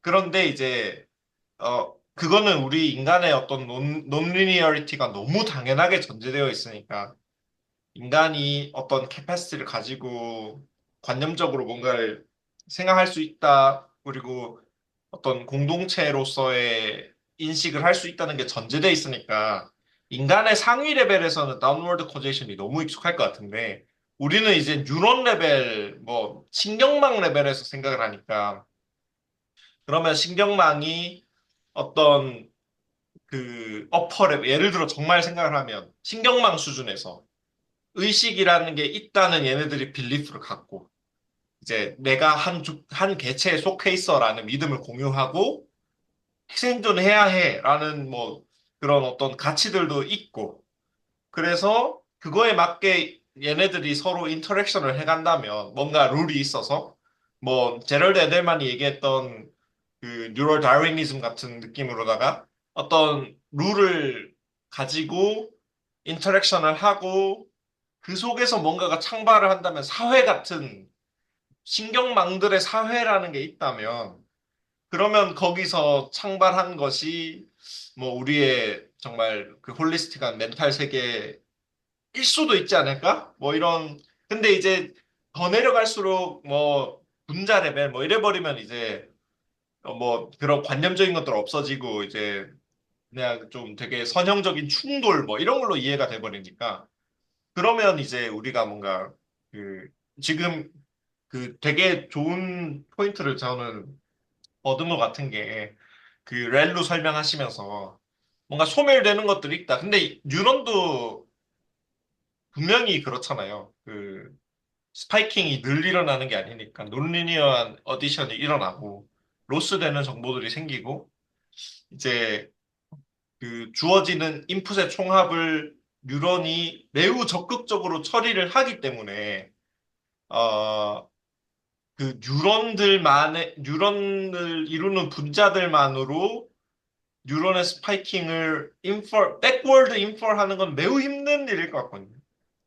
그래서 그런 복잡성이 뉴런 수준에서부터 생겨나니까 이제 어, 창발을 하기에 매우 자연스러운 상황이고 뭔가 어퍼 레벨이 오히려 다운워드 그러니까 이제 사회학에서 업다운이 자연스럽듯이 그런 뉴런 레벨, 신경망 레벨에서도 뭔가 업다운에 대한 사고를 우리가 어떻게 보면 너무 자연과학적인 마인드 말고 조금 더 그 좀 마음을 열고 생각하면 그럴 수도 있지 않을까?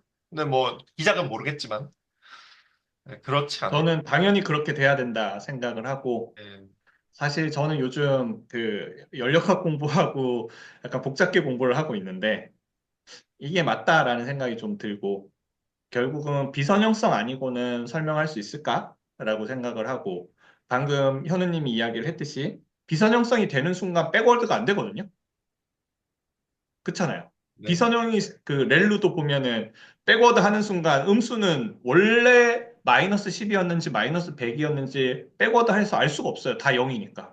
네, 네. 결국은 이런 비선형성이라는 게 상당히 중요하고 그게 뉴런 레벨에서도 이런 비선형성은 당연히 일어나고 있고 그 뉴런이 받았던 정보를 무조건 액티베이션에서 보내는 게 아니잖아요. 그것도 아날로그에서 보내는 게 아니잖아요. 그렇기 때문에 당연히 뉴런 레벨에서도 이 비선형성은 존재를 하고 있는 거고, 심지어 저는 진화도 그 죽음과 번식이 없었다면 이런 인간이 진화할 수 있었을까? 라고 했을 때 저는 이 죽음과 번식 자체가 비선형성이라고 생각을 하거든요. 만약에 한 인간이 몇십만 년을 살았어. 그러면 선형성이겠죠? 그러면 과연 이런 진화가 일어날 수 있을까? 이 말은 틀렸네요. 한 박테리아가 몇십만 년을 살았어. 그럼 이런 진화가 일어날 수 있을까? 불가능하다고 생각을 하거든요. 결국은 죽음과 탄생이란 이 비선형성이 계속 존재를 해왔기 때문에 이런 진화가 생길 수 있었고, 이런 진화적인 관점이나 뉴런의 관점이나 어디서나 비선형성은 존재를 하고, 이 비선형성에 대한 이해 없이 인간을 이해할 수 있을까? 불가능하다고 생각을 하고, 근데 이 비선형성이라는 게 아까 현우님도 이야기를 했지만 너무 어려워. 너무 어려워. 근데 이 비선형성을 조금이라도 이해할 수 있게 도와주는 도구가 무엇일까? 전 딥러닝이라고 생각을 하는 거죠.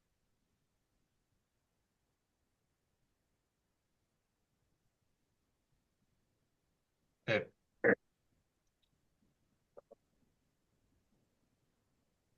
좀 이해가 된 것 같습니다. 그래서 저는 리덕셔니즘에서 이머전티즘으로 돌아섰습니다.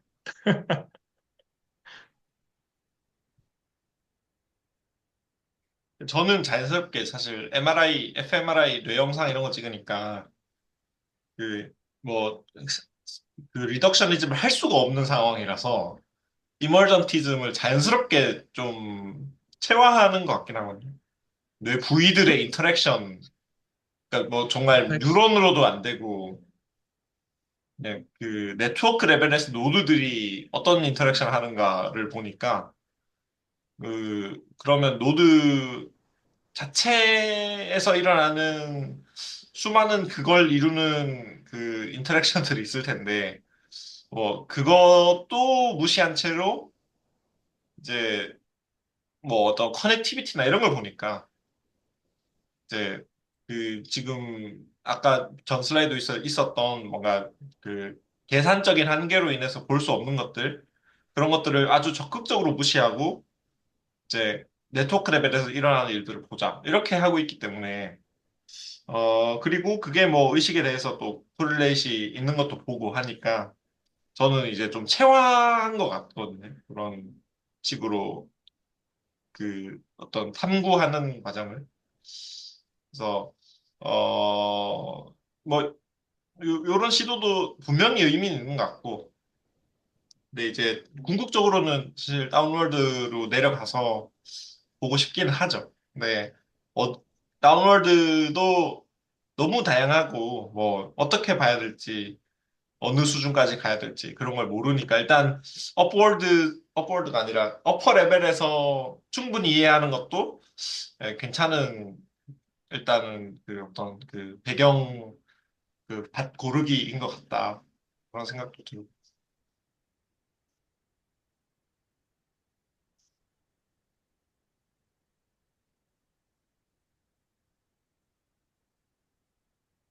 네 혹시 더 다들 말씀하실 거 있으신가요?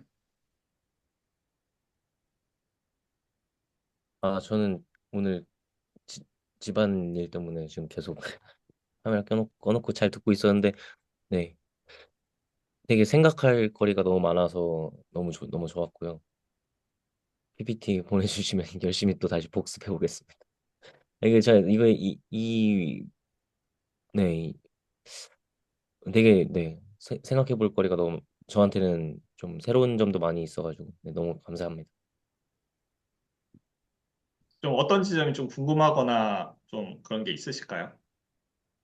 근데 사실 아까 그냥 이미 맨 처음부터가 가장 충격적인 그 커세이션 그 그림 그리셔서 설명해 주셨던 거에 대해서 사실 잘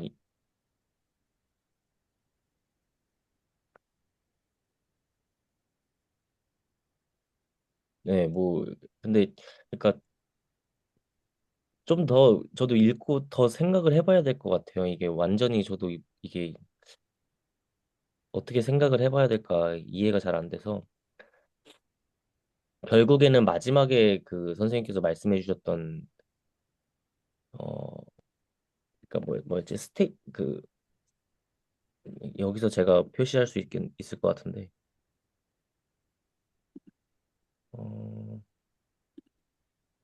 어, 지금 그려지 그러니까 결국 이걸 이렇게 이어서 봐야 된다는 걸로 어,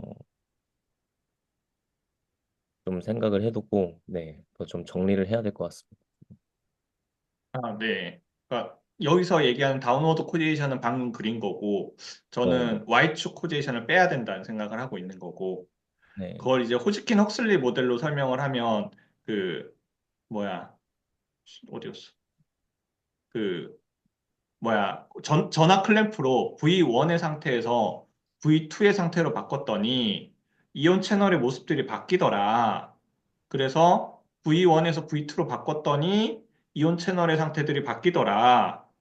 하고 이제 호즈킨 헉슬리 모델이 다운로드 코디션의 중요한 예시다 하고 호즈킨 헉슬리 모델은 계속 설명하고 있거든요.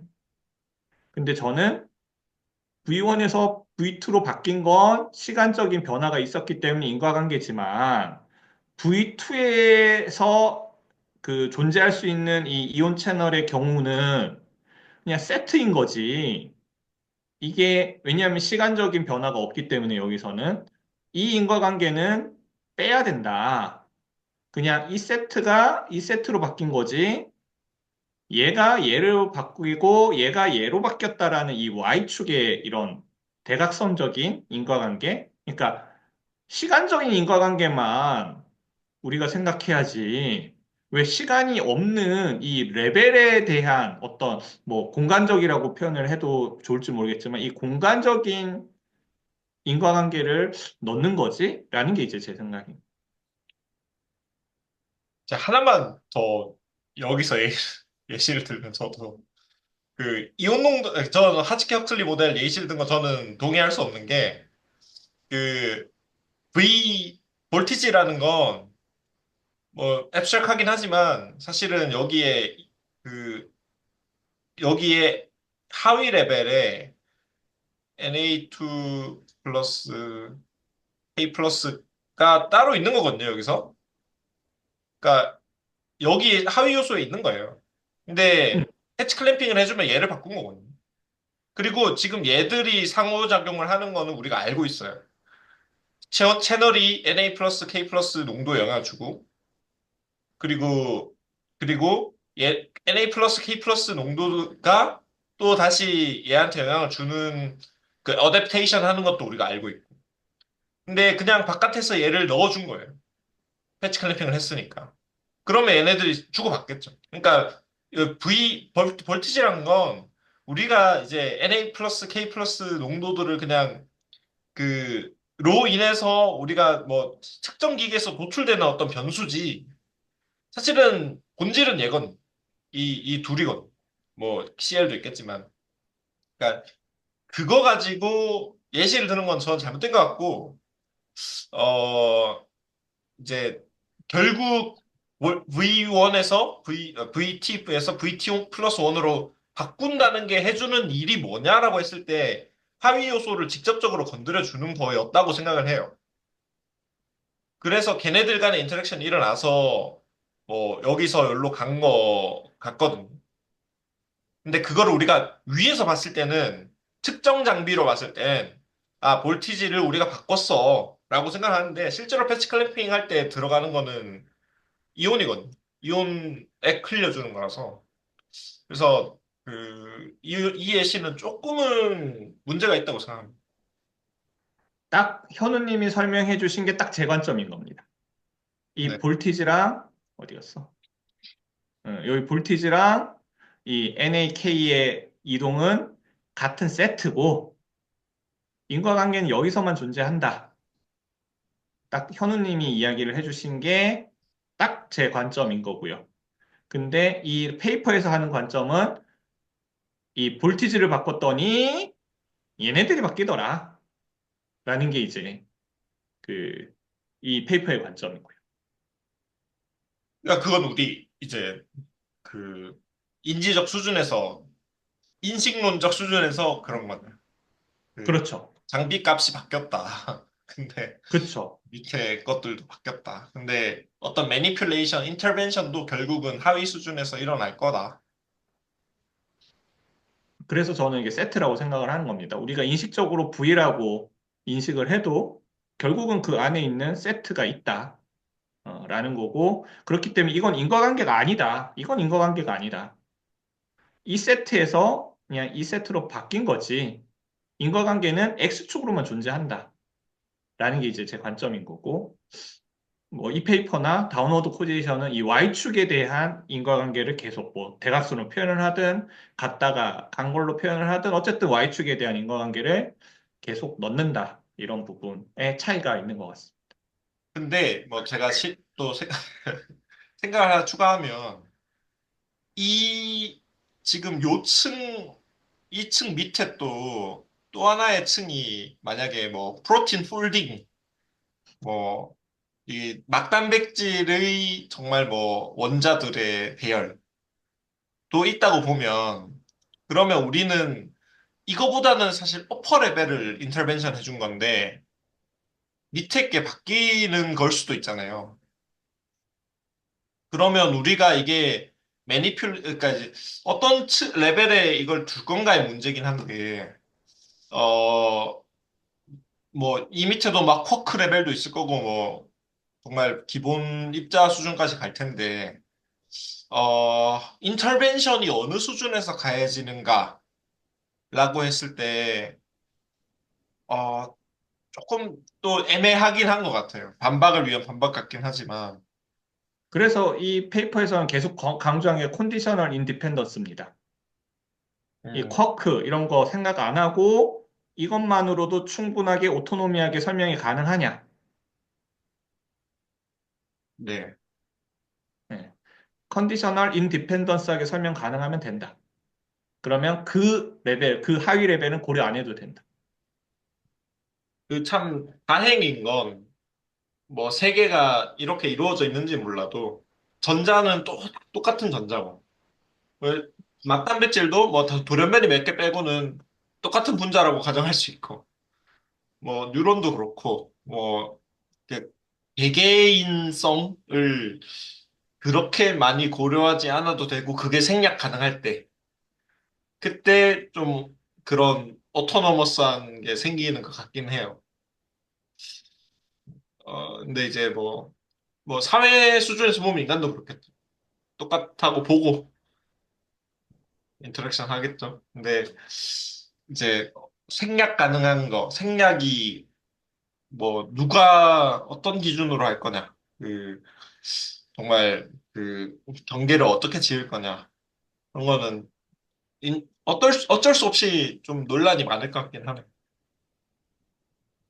뭐 이 저자의 관점을 얘기하면 컨디셔널 인디펜던스 하게 오토노머스하게 설명할 수 있다면 오케이 인 거죠. 그러니까 그게 뭐 무자르듯 잘리는 게 아니니까. 아, 예. 예. 그래서 마지막에 주의점이 이거 찾기 어렵다. 네.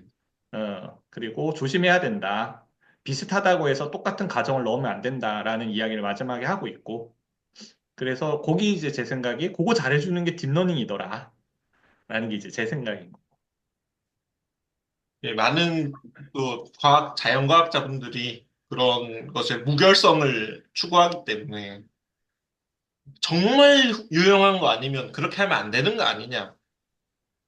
무슨 말이에요? 그렇게 라는 하면 안 된다는 게. 그 결벽증이 있을 것 같긴 해요. 그렇게 하면 안 된다라는 게 그러니까 어떤 이제 의미죠? 정말 인지적 유용성이 높지 않다면 그 그렇게 애매한 거면 안 하는 게 낫지 않냐. 애매하다.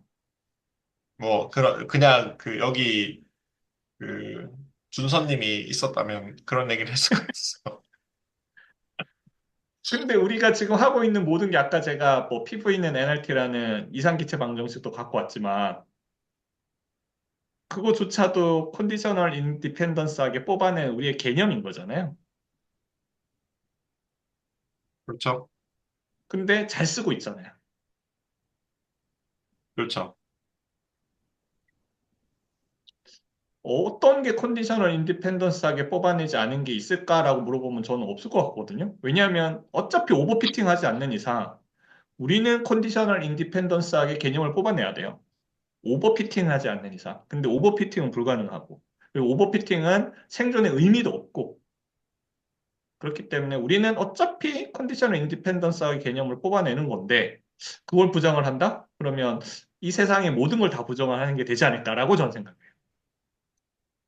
근데 인간의 정신이 뭐 정신이라고 제가 정신을 그 번데기 앞에서 주름 잡는 거지만 패턴 인식도 하고 증거 수집도 하고 둘 다 하니까 이건 뭐 또 조금 더 다른 차원의 얘기인데 그러니까 그런 인펄하고 그 요약하고 하는 정신 기능도 우리는 내재하고 있고 또 그 개별 사례를 중시하는 사고도 있고 그 둘을 더 많이 쓰는 거에 따라 MBTI가 갈리겠지만 저는 후자는 좀 부정하고 싶은 생각이 좀 있긴 해요. 그거는 이일준 선생님께서 패턴 인식을 주로 쓰기 때문이 아니냐.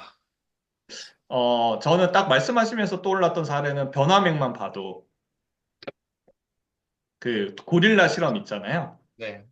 다들 아시죠? 내가 공을 몇 번 주고받았냐 보고 있으면 그 분명한 너무나 완벽한 그 뭐야 눈에 들어오는 광자의 분포가 있음에도 불구하고 우리는 보지 못하는 거죠.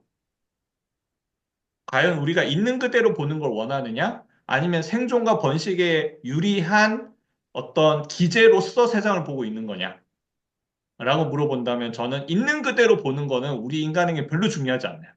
있는 그대로 본다라고 하는 순간 우리는 지금 세상을 어떻게 봐야 되냐면 한쪽은 맹점이 있어야 되고 전반적으로는 신경과 혈관에 그림자가 져 있어야 되고 아주 해상도가 떨어지게 세상을 봐야 있는 그대로 보는 거죠. 하지만 그건 생존과 번식에 도움이 되지 않기 때문에 우리는 억지로라도 해상도를 높여서 보고 있는 거죠. 제가 말하고 싶었던 거 뭔가 우리가 월드 모델을 만들 때 그 패턴화하고 또 규칙화하고 뽑아내려고 하고 하는 경향이 있다는 거는 뭐 동의하실 것 같고 당연히. 그럼으로 인해서 뭔가 이론들이 생기는 건데 이제 맞죠. 뭐 좀 뭐 사회과학이나 이쪽으로 가면 사례 연구도 많이 하고 물론 그것도 패턴을 뽑아내기 위한 방법이겠지만 그렇죠. 그 개별 사례들에 대한 어떤 중시하고자 하는 마인드셋도 있긴 있는 것 같거든요. 근데 그 근데 개별 사례라고 하는 것도 방금 말씀하셨듯이 저는 뽑아내는 거라고 생각하거든요. 음, 왜냐하면 어떤 수준에서는 환원하는 게 의미가 없어지는 때가 오니까 그 이제 그리고 그거로 인해서 그 어떤 폭력적인 나누기로 인해서 무시되는 디테일들에 대한 중시하는 마인드도 저는 있다고 생각하거든요. 어떤 사람들은 자연과학자들은 없죠. 근데 어 그렇지 않은 사람들도 있고 그렇다면 그 이제 그러니까 이제 두 개 다 사실은 인간의 사고 속에 내재하고 있는 것 같아요.